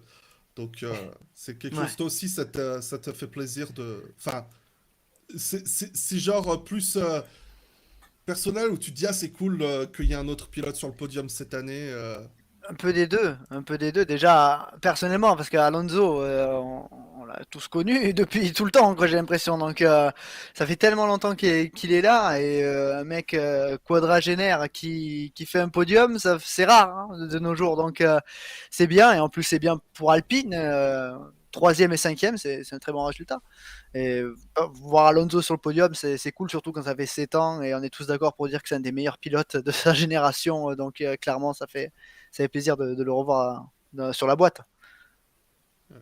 Imaginez Euh, que d'ici la fin de saison, on ait Alonso et Raikko sur le podium. Ce Le serait podium incroyable. de Quadra. Non, mais là, c'est un fantasme. C'est un Le podium fantasme le déjà. plus vieux, quoi. Ah Alors, ouais. il faudrait. Avec Vettel, tu mets Vettel en plus, tu vois, le podium le plus vieux depuis 30 ans. Ouais. Ah, c'est vrai que Vettel. Ah, purée. Ah ben, j'ai Ouais, bien aimé ce stat avec les meilleurs dépasseurs de oui, l'année. ah, Bon, c'est c'est plus les. facile quand on est derrière, mais quand même. Ouais, c'est Les- c'est- c'est les anciens. C'est ça. Mais bon. Coucou monsieur Toronato. Euh, Salut Kyubi, tu viens d'avoir un accident de la route. Ah, je suis désolé de l'entendre, mais bon, apparemment tu vas bien, c'est le plus important. Le podium le plus vieux de l'histoire, mec, faut aller chercher les années 50 là par contre. Très Ouais, je pense. sérieusement. Ouais. Quand un mec qui a plus de 50 piges et qui monte sur la boîte, c'est rare. Ouais. Bah, on en parlait en plus, je crois, l'autre soir, Jules. C'était pas Louis Chiron ou quelque chose comme ça. Luigi Fagioli, le, Fagioli. le plus vieux vainqueur. Mais attends, je vais essayer de chercher en Ah, attendant. plus vaut vainqueur. Allez. Le Oui, plus vieux et du coup, podium. 'fin, c'est vrai que pour rester un petit peu sur les stats, Alonso, maintenant, avec lui, on a tout le top 12 du championnat qui a fait un podium cette année. Et si tu rajoutes Russell, ça fait 13 pilotes qui ont fait un podium cette année. Donc je pense que, sincèrement, on n'a pas du tout à se plaindre de cette année. Et juste, bon, on va toucher un petit mot sur les Aston Martin parce que j'ai l'impression que Alpine et Aston Martin marchent ensemble pratiquement cette année. Parce que passé un temps, c'était à la limite Aston ils étaient dans la lutte avec AlphaTauri en plus et Alpine pour la cinquième place. Et depuis Budapest, ils se sont totalement fait décrocher. Comme je disais tout à l'heure, là c'est leur première double entrée dans les points depuis le Grand Prix de France. Qui s'en rappelle du Grand Prix de France? Moi, je sais même pas si j'étais né. Donc, non, mais voilà, c'était il y a longtemps. Et bon, Lance Stroll, il a eu une course assez discrète, mais encore une fois, qualif toujours en dessous de Vettel, mais en course, enfin au départ, il se retrouve septième à la fin du premier tour, je crois. Donc, on peut applaudir. C'est toujours un de mes problèmes avec Stroll, c'est ses performances. C'est comme J'ai ça, trouvé. quoi. Un week-end top et un week-end pas ouf. Vas-y, Jules. Grand Prix de Suisse 1950. La moyenne d'âge c'était 46 ans, 8 mois et 20 jours. Et le podium c'était Farina, Fagioli, Rosier. Ouais, Voilà. des, des, euh, des pas jeunes. Voilà, des pas jeunes, des expérimentés. Ouais, c'est ça. Bon, ça en dit un petit peu long, ok. Euh, ouais, voilà, pour en rester un peu sur les Aston, c'était un peu une surprise. Je saurais même pas expliquer, en fait. Tout à l'heure, on demandait à Alpine, tout ça, qu'est-ce qui fait que ce week-end, on a eu telle ou telle équipe devant. J'en suis incapable. Mais les deux Aston ont bien marché en course. Vettel, course un peu gâchée par son départ. Il avait une bonne qualif, et il rate son départ. Il se retrouve tout au fond, hein, je crois pratiquement 17, 18e. Et il remonte à la force de la poigne. Et donc ça vient jouer dans le championnat, de ce que tu disais, Jules, au championnat des dépassements. Ouais. Ouais. Mais au niveau des... C'est vrai que c'était un petit peu plus compliqué de suivre ce qui se passe dans le peloton, mais on peut être content. Voilà, c'était ça la stat que je voulais relever tout à l'heure un petit peu, là, les écarts en qualif. Il y a eu un moment dans la saison où Vettel et Stroll étaient les plus proches, mais après 20 courses, l'écart moyen en qualif entre Alonso et Ocon est de 63 millièmes, et Leclerc et Sainz qui se resserrent au fil des épreuves. Voilà, l'écart moyen entre les deux, après autant de courses, il y a deux équipes qui ont leurs coéquipiers proches de moins d'un dixième. Ça, c'est Ah, incroyable. je, je te vois Loïc faire les gros yeux. Ouais, Euh, c'est l'ophtalmo. bon, Ne n'oublie pas, Mick, on, l'ophtalmo. on a Mazepin qui passe faire coucou au fond. Oui. Parce que j'étais en train de regarder, je me suis dit, il y a quand même 9 dixièmes, ça pique un peu. Ouais, ouais. Et bon, voilà. Tsunoda qui se prend un 20-0. Mais bon, c'est à peu près ça. Et pour revenir un petit peu, Jules, on va en profiter. Qu'est-ce que t'en as pensé de cette première venue sur ce tracé de Losail? Agréablement Losail, je sais plus comment surpris. ça se dit. Agréablement surpris. Je trouve que les pilotes sont éclatés, donc moi je suis content si je vois que les pilotes sont heureux de rouler. Circuit rapide, et puis en le comparant avec le MotoGP, depuis le temps qu'il est en MotoGP, c'est pas pareil. C'est vraiment pas pareil. Ils se prennent 30 secondes les motos. Bon, après, c'est normal, hein, mais pour dire à quel point ça va vite. Donc, ça, c'était impressionnant. Et moi, j'ai vraiment aimé les voir sur ce circuit. Je préfère. Alors, c'est clair qu'au niveau des passements, c'est plus simple d'aller à Bahreïn. Euh, Abu Dhabi, même pas on en parle. Quoique, peut-être cette année. Mais on va Tu croiser sais les que je doigts. l'attends à Abu Dhabi, hein. J'attends C'est un des énormément. tracés que j'attends le plus. Ouais, moi aussi. Ah ouais. Et puis, non, j'étais content. Je préfère Qatar que Bahreïn. Et je pense qu'avec 2022, ce sera plus simple forcément de se doubler. Mais ouais, je préfère Qatar à Bahreïn. Après, c'est peut-être parce qu'il est neuf et que Bahreïn, ça fait aussi Ouais. longtemps qu'on l'a. Hein, mais voilà.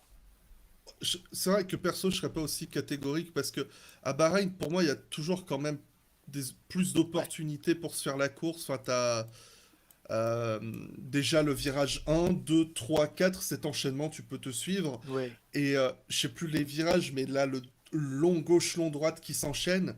Après la zone de DRS, il se peut souvent se passer des choses par ici, ça peut être intéressant aussi. Ouais, c'est vrai.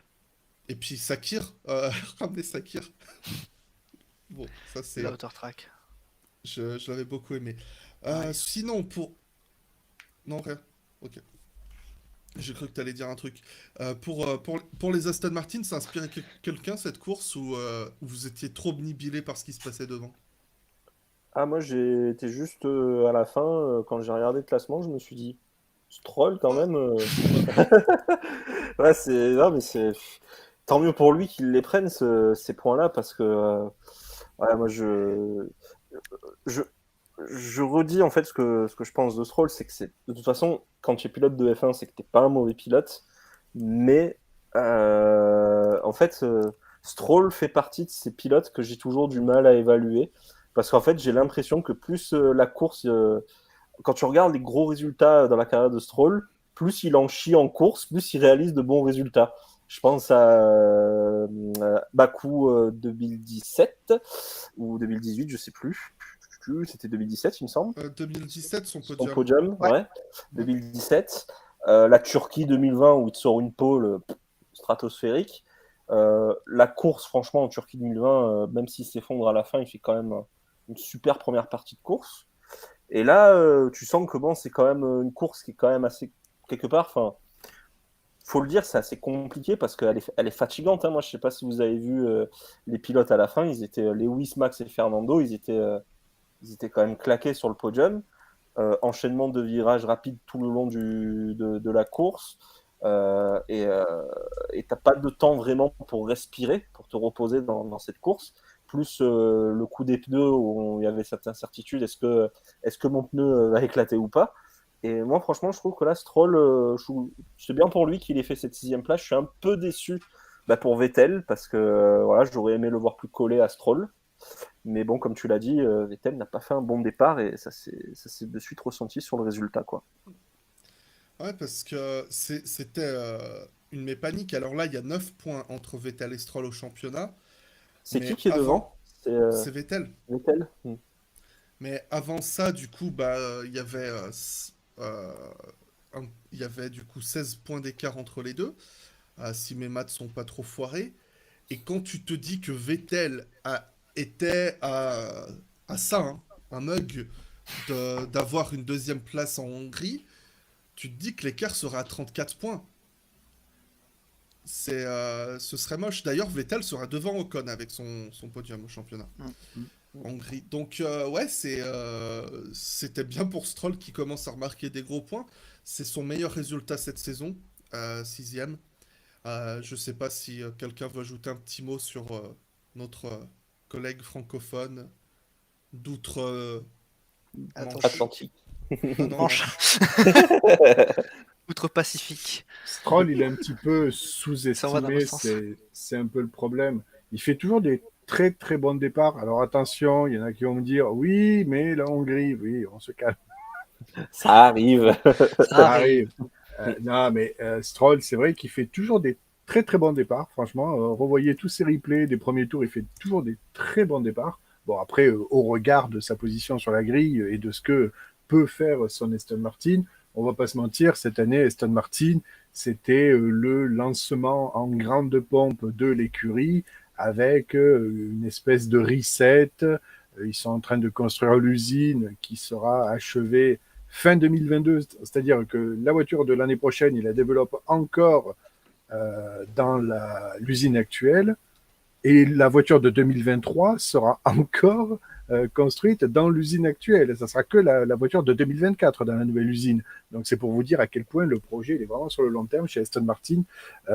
Après, effectivement, euh, c'est pareil, Stroll, c'est un peu le même cas de Ocon. Hein. S'il doit devenir un peu le leader de l'écurie, il va falloir que la prochaine saison et celle d'après, ils sortent un peu des perfs et qui deviennent un peu indispensables à l'écurie, quoi, parce que c'est toujours Ouais. problématique. Vettel, est-ce qu'il va rester après 2022? Ça, c'est un peu le pro. J'y crois pas tellement, mais bon, euh, pour l'instant, il bénéficie un peu de son expérience. C'est toujours bon à prendre. Mais voilà, Stroll, c'est le même cas qu'Ocon. Bon, Ouais, ouais, non, mais c'est une bonne on peut se dire que son comparaison. père va pas le virer du jour au lendemain, mais quoique Lawrence Stroll a dit que ça pourrait arriver si vraiment l'équipe a besoin de pilotes ou que des pilotes sont disponibles pour faire avancer plus vite l'écurie, ça pourrait arriver, mais on n'en est pas encore là. Ouais, Mais Stroll, on est d'accord. Ocon, ils ont vraiment, il faut qu'ils adoptent la même dynamique, il faut qu'ils deviennent indispensables à leur équipe. Je suis tout à fait d'accord, ouais. Et, c'est un des points qui m'inquiète un peu pour aussi bien Ocon que Stroll, hein, parce que autant cette année, sur le début de saison, je trouvais que Stroll, il menait bien l'équipe, parce que Vettel, pauvre de lui, a eu 3 tours à peu près de roulage pendant les essais privés, j'exagère, mais il s'est pris tous les ennuis mécaniques possibles. Et, mais là, pour moi, il y a eu un nouvel ascendant assez clair de Vettel, et ça me rappelle presque la saison 2020 de Lens, où en début de saison, il était bien, et en même temps, ça se met en parallèle avec Perez, qui est pour moi un maître des secondes moitiés de saison qui a fait tout l'inverse. Donc ça peut être de grosses attentes Mais de ce côté-là. là, les deux performances de Alpine et Aston Martin, qui mettent les deux voitures dans les points, elles sont à l'opposé de leur forme et de leur rythme actuel, puisque ça fait belle lurette que les voitures sont plus évoluées, là, chez Aston Martin et Alpine. Donc vraiment, c'est deux coups d'éclat. Vraiment, on peut le dire. Les Ferrari, Jules, elles sont où les Ferrari?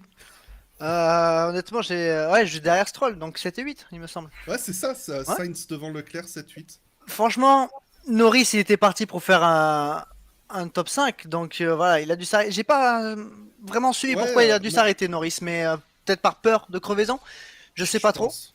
Mais Je pense que ça doit être ça, ouais. elle s'en tire bien, parce que là, Norris avait marqué des gros points pour McLaren, mais encore une fois, la chance sourit à Ferrari. Donc ça, c'est fait encore une fois, cette fois-ci, la chance sourit à Ferrari. Donc, moi, ça me fait plaisir de revoir Ferrari là, un peu mieux, avec une bonne dynamique, c'est bien. Maintenant, il faut la conserver. Et comme on l'avait dit la dernière fois chez toi, Loïc, Ferrari, s'ils arrivent à conserver cette bonne dynamique, ça pourra donner de belles choses dans le futur. Surtout que 2022, théoriquement, ils doivent être devant, ils ont des moyens, donc faut s'en servir à bon escient. Et je pense que ça s'est stabilisé et ça se ressent déjà dans l'équipe. Ouais, alors, il y a à peu près 40 points entre Ferrari et McLaren. 39,5 exactement. Ouais, ils sont quasiment assurés d'être troisième. Ouais, ouais, ils Quasiment. sont presque, ouais. À moins que McLaren te sorte un doublé et un résultat de Je ouf. me dis à Jeddah, il peut tout se passer. On peut voir une as dans les points. Ça va être le jeu de qui termine la course en premier. Ah, il y avait, Qui la termine en fait plutôt. il y avait George Lucas au Qatar pour préparer le scénario de Jeddah, donc tu vois, Le retour de Ouais. Jeddah. le retour de Jeddah. Mais Ouais. Ferrari, c'est vrai qu'ils ont un train avant qui est exceptionnel. Ça a fait des miracles au Brésil. Et j'ai l'impression que sur les circuits rapides avec des longues courbes, ça leur est moins favorable. Donc c'est peut-être ça le problème. Enfin, et si c'est réellement ça le problème, ils vont peut-être encore en souffrir à Jeddah, justement, et peut-être même à Abu Dhabi. Donc, mais comme McLaren n'a pas l'air plus en forme que ça, peut-être que la troisième place de Ferrari est sauvée. Et par contre, je rebondis sur le classement là et en profiter pour vous rappeler que à partir de l'an prochain, on va avoir des journées en moins ou en plus dans la soufflerie selon le classement. Donc je crois qu'on part sur un niveau neutre de la cinquième Ouais, place, il cinquième me place. semble. Donc McLaren, Ferrari, Red Bull et Ferrari auront de moins en moins de journées par rapport à Alpine, par exemple, et AlphaTauri, Aston, Williams, etc. bénéficieront de plus de journées de développement dans la soufflerie. Donc je me demande si le delta entre le money price que va toucher Ferrari par rapport à McLaren et la Alors, journée en moins de développement, je ne sais pas si ça peut jouer, faut mais savoir, je crois que cette règle est déjà valable cette année, hein, et que oui. le championnat est recalculé à la mi-saison. C'est pour ça que Red Bull était en tête du championnat passé je sais plus quelle course, et que du coup, c'est eux qui perdaient du temps en soufflerie face à Mercedes. Bon, ça se joue à 2 heures, je crois, ou un truc comme ça, mais voilà, je sais même plus les chiffres. Ouais, j'en ai déjà parlé plein de fois, mais je sais plus. Ah, s'il y a 365 jours en soufflerie, elle est bonne. J'ai vu un commentaire dans le chat, je l'ai peut-être raté, pardon, qui disait qu'apparemment Norris a eu une crevaison juste avant les Williams. Donc ça peut le justifier. Ouais. Euh, Monsieur Cui, Oui, on Quito. en parle vite fait, enfin, autant faire une petite digression sur Jeddah. Le tracé est terminé. C'est bon, il est terminé. Oui, c'est fini. Il est prêt. Il va avoir Tu l'as vu des. Je le voyais en fait, si tu veux, faire des courses, mais avec encore, tu vois, des chantiers, des grues, des bidons enflammés à côté, tu sais, pour que. Tu sais, t'as l'échafaudage, tu sais, les mecs, ils sont encore en train de peindre pendant les GSP1, tu sais. ne T'en veux t'inquiète pas. pas. Ne t'inquiète pas, les Manitou et les grues seront encore là. C'est simplement qu'ils vont ils vont mettre des gros contreplaqués sur les grillages et on verra rien, quoi. Mais, Ouais, c'est. en fait, ils ont sorti un nouveau format pour Jeddah. Ils se sont dit, on va faire un Mario Kart pour de vrai avec des F1. C'est-à-dire Ah qu'en ouais. fait, le petit baril de pétrole, tout ça, ça va être la banane, la carapace bleue, tout ça, tout ça. Mais je sais Donc, pas si vous avez vu des images. Bon, il est par exemple sur F1 2021 où il est sorti le Oui, circuit bien ou sûr. d'autres des images vidéo fictives, mais c'est bizarre. C'est un slalom. Bah, Ah, j'allais te demander, ouais. c'est un slalom. Hein. Je le trouve fun. Pour l'avoir essayé, je le trouve fun. Maintenant, bizarre, on Arrête, dirait arrête. c'est bizarre. Mais moi, en fait, c'est à peu près ce que je disais hier soir pour ceux qui étaient là. Bon, on va pas réentamer le même genre de métaphore un petit peu, on va dire pas très élégante, mais il y a... Je vois. on va dire qu'il y avait Strigon avec nous et que qu'est-ce que j'ai loupé c'était encore hier soir. c'était autour du régime fécal. C'était autour de ce champ lexical là. Pas loin. Euh, Très proche. mais moi en fait, comme ça a l'air super fun, hein. Tac tac tac. Mais le truc c'est que c'est pas tac tac tac, c'est Ouais. C'est La remarque que gauche Jacques droite Villeneuve- gauche droite gauche droite gauche droite gauche droite gauche droite. le Jacques tracé Villeneuve- définit Jacques bien Villeneuve son va- dessin. Jacques Villeneuve va C'est trouver des chiant. zigzags partout. Hein. Ah bah, Non, mais voilà, j'utilisais une citation de Camelot de notre bon roi Léo Dagan qui disait: moi j'adore les fraises, mais je bouffe des fraises tous les jours, après j'ai la chiasse. C'était à peu près l'idée. C'est super sympa, hein, CS. C'est Mais du tu fais kart. rien avec ça, t'as pas de course. T'as pas de course, surtout avec CF1. Et puis moi, ce qui m'inspire pas, c'est l'aspect sécurité, parce que on va être en 6-7e tout le long hein, dans ces trucs. Ah 5e au ouais. pire, peut-être. Mais ça m'inspire rien en termes de sécurité. Et puis, je, je sais pas quelle va être l'abrasivité de la piste, mais si on se rechoppe là des crevaisons comme aujourd'hui, parce que les Ouf. pneus, ils vont encaisser hein, les pneus. Si on se retrouve avec ce type de charge sur les pneumatiques, qu'il y en a un qui pète dans une DS où tu es en 6-7e, le dégagement, c'est la mer, quoi. Donc, c'est un truc qui Direction Abu m'inspire Dhabi. pas. Je suis le seul à avoir ces inquiétudes ou Non, partagé aussi, ouais. Ah ouais, complètement. Gaël aussi. Ah, je suis d'accord, hein. Je me dis, c'est pour ça que je dis, il peut tout arriver, quoi. Mais du meilleur au pire. Bon, ça devrait le faire. Maintenant, c'est spécial, quoi. C'est un circuit de car. Pourquoi vouloir battre à chaque fois le record de, non seulement le record de virage par Ah, nouveau circuit, et le record de vitesse en circuit en ville. Quand on voit, je me rappelle l'image d'ailleurs de Gasly Hartley à Bakou, où ça a failli se toucher. Et là, il partait dans l'immeuble. Et c'était Mhm. fini. Mais pourquoi? Les tracés en ah, ville qui sont excellents. Et pas, c'est pas les circuits les plus rapides au monde. Il y mais a mieux à un faire. truc que je dis souvent, alors c'est peut-être pas le meilleur, le plus populaire, mais l'Autriche a 9 virages. Enfin, Ouais. 9 vrais virages. Et Est-ce c'est que très t'as bien. besoin de Et plus? c'est très très Mais bien. ouais, alors en termes de spectacle, c'est pas le. Voilà.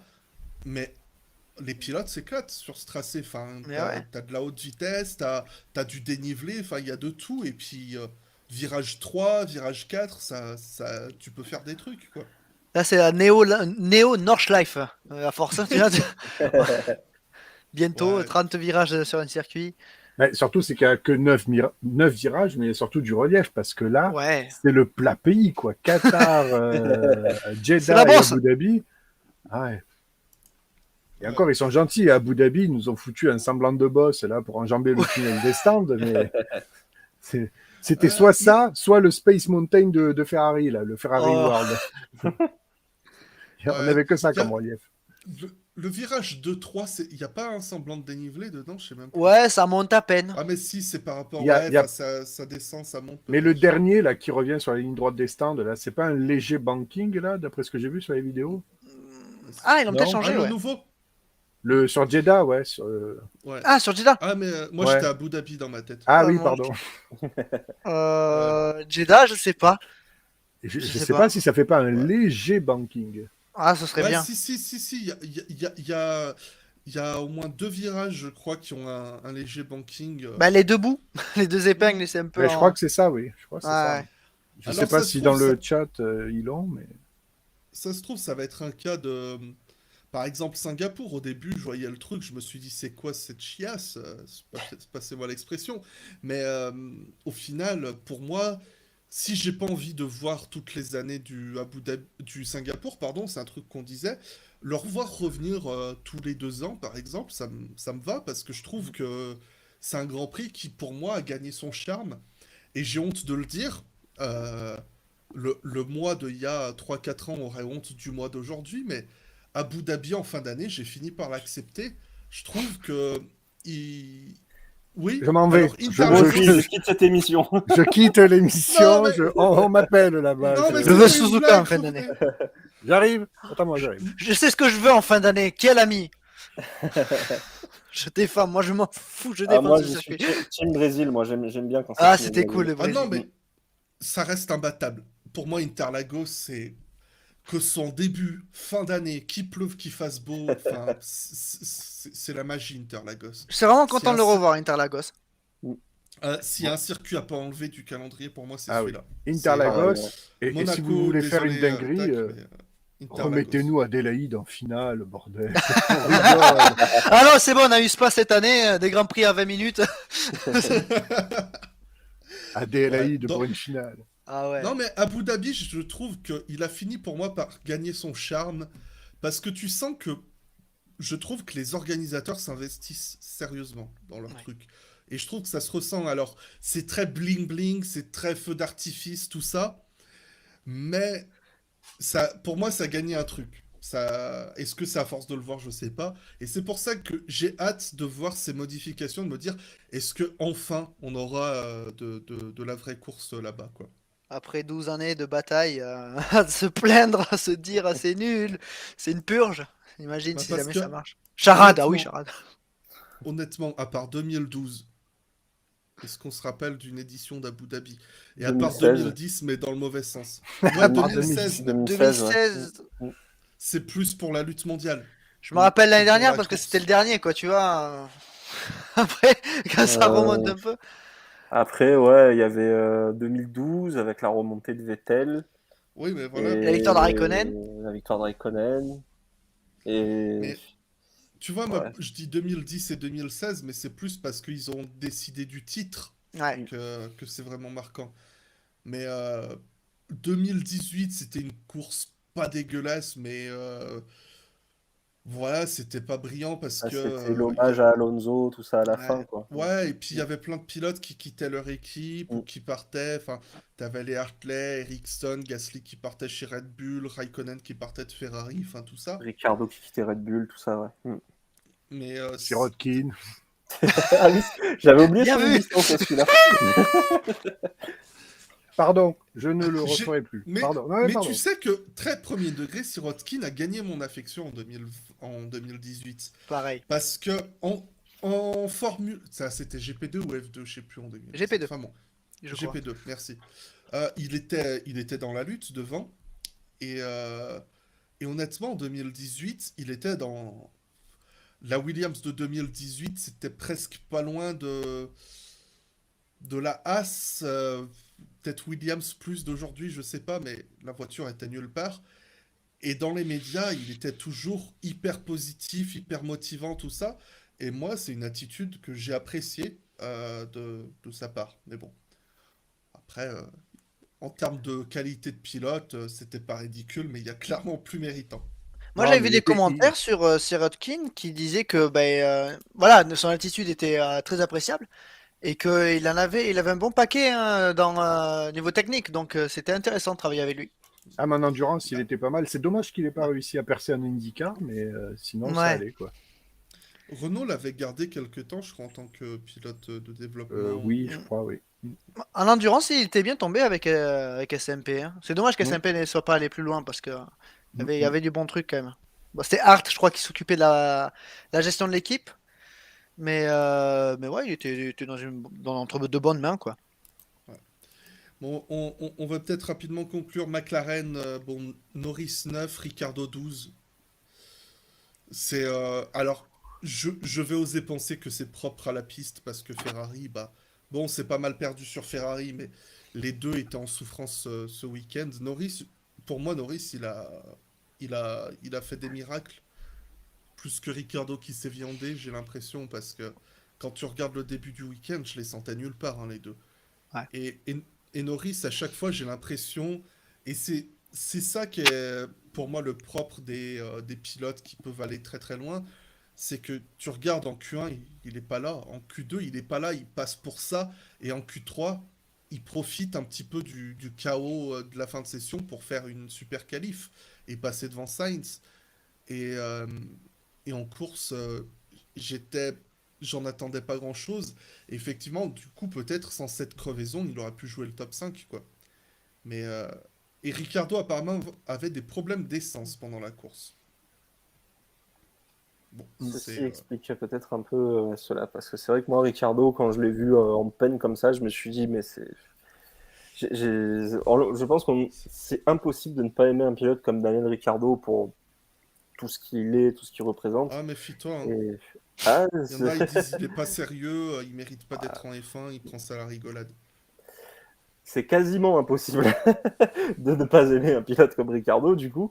Mais non, ouais, s'il a eu des problèmes d'essence, je comprends mieux son absence pendant la course, quoi. Mais c'est dommage parce que heureusement qu'il a eu cette bouffée d'oxygène à Monza, parce qu'il se fait quand même, dans l'ensemble, bien massacré par Norris, qui pour moi, Norris, c'est le pilote qui progresse le plus ces 2-3 dernières... Enfin, c'est celui qui m'impressionne le plus dans sa progression ces 2-3 dernières années, je trouve, c'est Norris. Je m'attendais pas à ce qu'il progresse autant, en fait. Il est resté longtemps P3 du championnat. Ouais. Ouais. Mm. Après, je non, sais pas si sa bourde de la Russie, je sais pas s'il a bien digéré. C'est ce que je Et pense aussi. j'aimerais pas qu'il y ait une cassure, en fait. Je sais pas dans quelle optique il est là, mais ça Moi, serait. Ouais. j'ai l'impression que, quand même, tu regardes, c'est pas juste Norris, c'est Norris et Ricardo qui font tous les deux un peu la gueule, quoi. Depuis quelques courses. Oui, oui, bon, en même temps, après la McLaren, là, elle évolue plus. Donc, entre guillemets, c'est comme à l'image d'AlphaTauri et Alpine qui sont passés à travers les mailles du filet et qui ont fait la perf et ça leur tombe dessus et c'est très bien. Peut-être qu'il peut arriver la même chose à McLaren sur les 2 dernières, mais là, on va dire qu'il n'y a plus rien à attendre, entre guillemets. Hein. Ils vont essayer de se battre comme ils peuvent, mais bon, on est déjà tourné vers 2022. Hein. C'est bien possible. Euh, bon, je sais qu'il y a des gros fans d'Alpha Tauri. J'ai l'impression peut-être plus de Gasly que des fans de Tsunoda et d'Alpha Tauri, mais Ah bon? bon, on va essayer de, parce qu'on a quand même pas trop mal parlé, euh, de conclure un peu là-dessus. J'ai pas. Ouais. Apparemment, problème de température pour Gasly qui avait du mal avec ses pneus soft. Et, euh, et les deux qui s'effondrent, mais ouais, un ressenti, Gaël, sur. Euh, c'est compliqué sur. Alors, Tsunoda, il a un petit peu élevé son niveau de jeu parce qu'il est un peu mieux sur les qualifs là. Donc, clairement, AlphaTauri a besoin des 2 pilotes pour se battre face à Alpine. Bon, Gasly, c'est vraiment la pépite d'AlphaTauri, donc ça tourne autour de lui. Donc, qualif après qualif, on est bluffé de ses performances. Et on attend toujours que ça, enfin, on veut que ça concrétise à chaque course, évidemment. Après, bon, ben, sur des circuits comme ça, où effectivement, on arrive avec pas trop de data, où on tâtonne, où, attendez, Gasly, il nous a fait P2 en libre 1, P2 au libre 2, P4 en libre 3.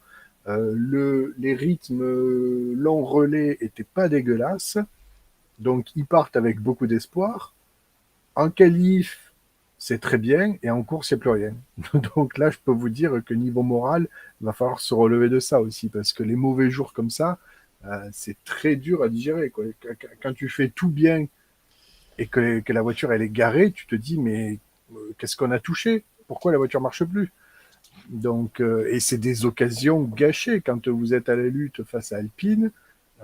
Tu peux pas être mieux qualifié devant et finalement inscrire 0 point, quoi. Ça fait très mal. Ouais, c'est. Loïc, chose à Bah, ajouter. c'est pareil que Gaël. C'est vrai que je disais tout à l'heure, c'est l'incompréhension pour Gasly, mais c'est après, voilà, c'est des week-ends, ça arrive qu'un week-end tu passes à travers parce que tu comprends pas pourquoi.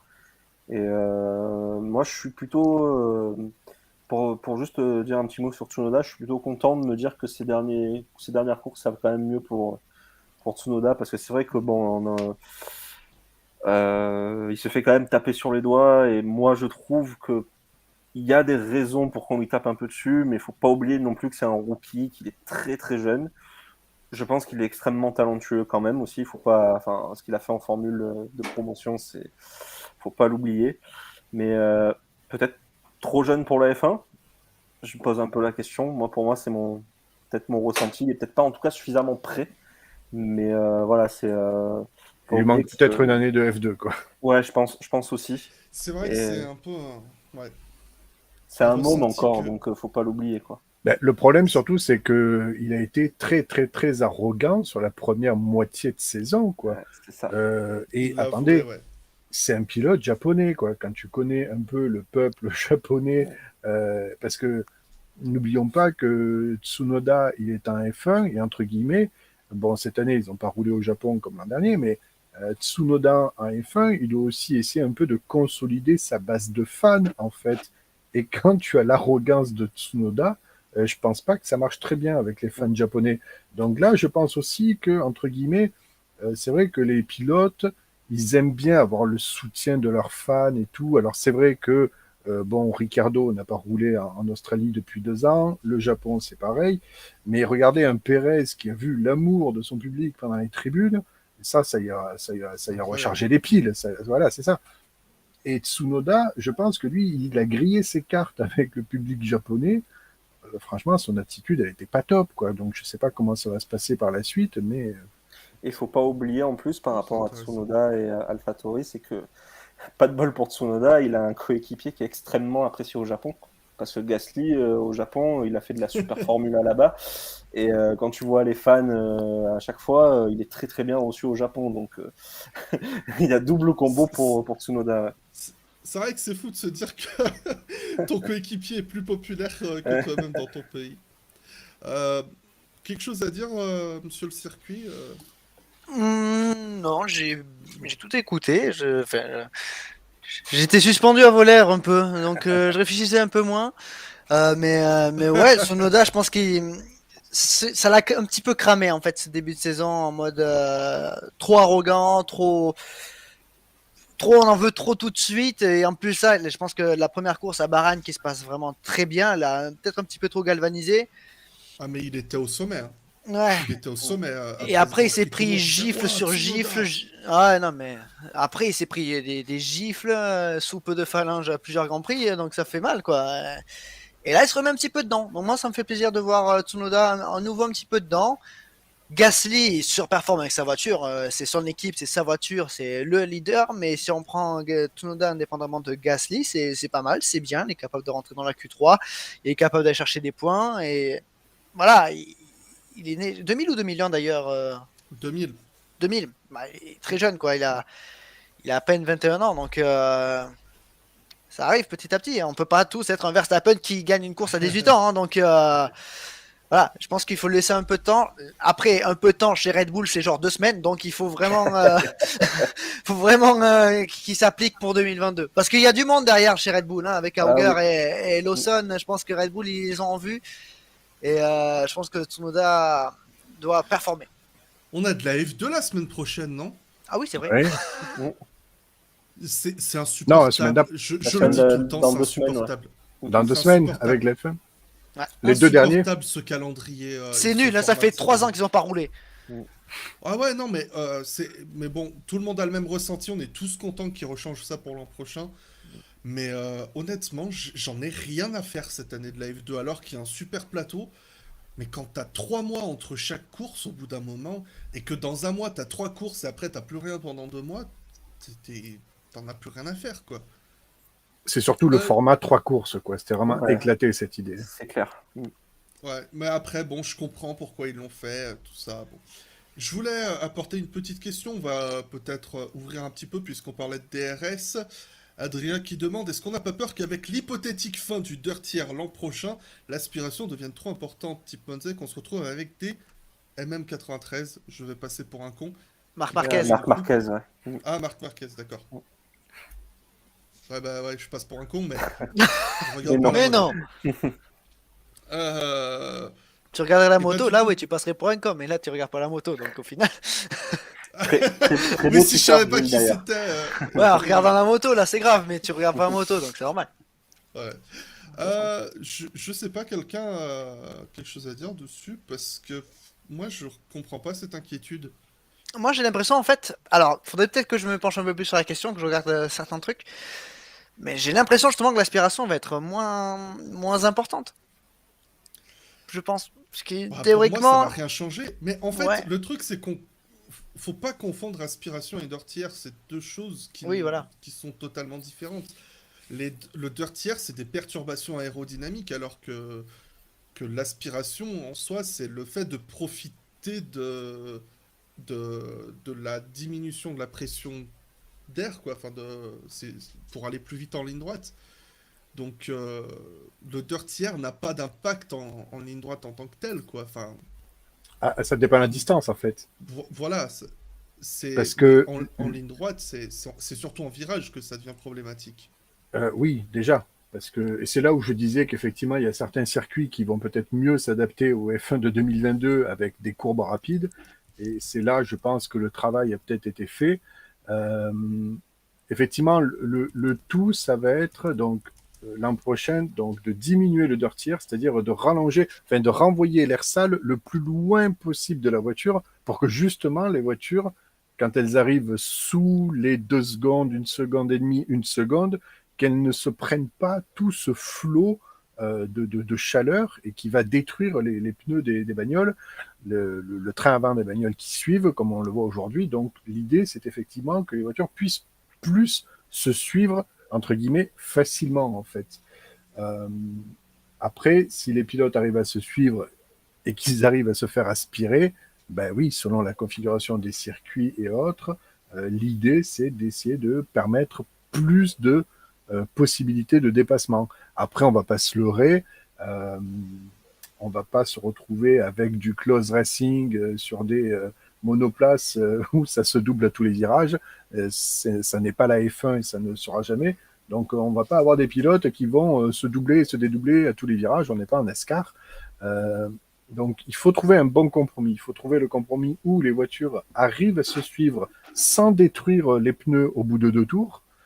Quand tu suis ton adversaire sous la seconde, et ça va être conditionné, je pense, aussi au comportement des voitures sur les circuits, en fait. Donc, comme je le disais tout à l'heure, les circuits à courbe rapide type Qatar, Abu Dhabi qui a refait ses virages, peut-être que ça va mieux convenir aux voitures de l'an prochain. Bon. Imaginez s'il faut, on aura un Barcelone qui sera mieux que Bakou. Ah ouais. Mon Dieu. Non, mais ouais, c'est. Après, pour moi, bon, j'en ai parlé en vidéo, mais pour moi, un des problèmes aussi de ce Dirtier, c'est juste la taille des machins. C'est. Outre les perturbations aérodynamiques, le fait d'avoir des machines qui sont moins agiles, qui sont lourdes, larges, c'est pas le mieux pour la course. Alors déjà, Au l'an contrôle. prochain, on va être encore plus lourd. On va faire presque 900 kilos au départ avec l'essence embarquée. Donc c'est juste énorme, quoi. Je faisais la Et- comparaison en 10 ans, t'as pris 150 kilos en F1, quoi. Un peu Et, et sans et les compter voitures seront plus l'essence au rapides départ. l'an prochain. Ils disent Ouais. moins rapides, mais vous inquiétez pas, au bout de 5 courses, on va de nouveau claquer les chronos. Hein. Bon, je pense qu'on va s'en arrêter sur ces paroles de sagesse. Donc, merci, monsieur Loïc, de votre compagnie. Un bord de piste prévu sur Galaxis prochainement? Écoute, oui, normalement, bord de piste mercredi, j'essaie de caler en fait des invités parce que je vais peut-être avoir la chance d'avoir des invités un peu sympathiques. Enfin, de toute façon, tous les invités dans bord de piste sont super sympas, mais là, Surtout le présentateur. surtout le présentateur Mick de Formule Blabla, il est au top lui. Mais même Jules et même Gaël, ils sont géniaux. Mais non, voilà, pour l'instant, l'émission est toujours programmée pour mercredi. J'essaie de caler mes invités. C'est peut-être pas exclu que l'émission que je voulais soit reportée à une date ultérieure, mais je ferai quand même le bord de piste. Mais voilà, après, si vous voulez nous suivre sur Galaxis, où on est un média pour, grosso modo, pour résumer, on suit un peu l'actualité de Twitch et des streamers avec un angle positif. Et on fait un peu des émissions bien sympas sur le ciné, la littérature, le foot, tout ça, enfin tout plein de choses, et bien évidemment des sports méca. Et on est une bande de joyeux lurons. On est très content de compter parmi la famille Galaxis des gens comme Nick, Gaël et Jules qui sont venus nous rendre visite. Je voulais juste, Mick, te remercier infiniment parce que ça me fait super plaisir d'avoir passé ce live en votre compagnie. C'était super sympa. Et je suis désolé si vous avez vu un peu la caméra bouger, mais c'est pour l'anecdote, en fait, je suis sur mon lit avec un ordi portable et j'ai des crampes. Donc ça fait qu'à chaque fois, j'essaie un peu de Oh m'arranger là là, il pour... souffre. voilà. Mais, Il a souffert pour vous. et j'ai aussi, pour les miaules, je vous prie de m'excuser pour les miaulements que vous avez entendus en fin d'émission, mais Pepsi, mon chat, est venu T'inquiète. me rejoindre à côté. Donc voilà. Et en tout cas, T'inquiète, merci, c'était les un gens aiment chouette bien les moment chats. en votre compagnie. Monsieur Gaël, quelque chose à promouvoir? Ben non, Eh ben, j'ai rien à moi je vendre. dis, Moi. je dis de retrouver France Racing, le lien est en description. Et @PaddockInside sur le Twitter pour Toutes les conneries choses. que je publie toute la journée. Ouais, Quand mais je fais chier. si vous aimez les conneries, voilà. Vous pourrez retrouver. Merci En tout Gaël cas, d'avoir merci été de là ce l'invitation. soir. C'était bien sympa. On a passé un Mais, bon moment. Grand plaisir. Monsieur le circuit, quelque Oui. chose à annoncer? Annoncer. Ah, demain je serai triste. Parce que c'est C'est le dernier c'est le dernier dernier épisode de épisode. 82. Et je suis en train de préparer un final assez spécial. Donc voilà. J'ai pas fini le montage. S'il y a moindre problème, je serai dans la merde. Mais après, on croise les doigts. Au feeling, Je- comme d'hab. Et après, on Je suis verra. sûr qu'Internet te pardonnera si t'as 1 heure ou 2 ou un jour de retard. Ouais. C'est le Internet est final. cruel. C'est le final. Ouah, Ouais, c'est c'est le ça. final. C'est le final. Faut se faire désirer un peu, tu vois. Ouais. Vas-y, exprès, tu sais, tu le décales, tu te dis, tu sais, tu Ouais. dis rien et tu le sors pas, tu sais. Mais il est où il est où l'épisode? Et puis la passe, tu le sors. Ah, ouais, c'est C'est ça le qu'il faut final. faire. Maîtriser le buzz. Eh ben, merci monsieur le circuit, merci tout le monde de votre présence ce soir. Je rappelle la chaîne en épinglée dans le chat où vous retrouverez ce live en replay plus tard. Voilà, vous pourrez continuer à le regarder de votre côté, tout ça, mais le lien va finir par disparaître et ce sera sur Blabla F1 VOD. Je sais, j'aime taquiner sur les noms. Ils pourront pas m'emmerder la FOM comme ça parce que c'est un seul mot. Il n'y a pas F1, ça fait partie d'un seul mot. Et puis voilà, rien à foutre. J'aime taquiner. Et puis voilà, on se retrouve demain soir pour débriefer ça plus en profondeur, pilote par pilote. Donc merci Loïc, merci Gaël, merci monsieur El Celquito, merci Lozaï, merci le chat et gros bisous, bonne nuit à vous les studios. Bye bye.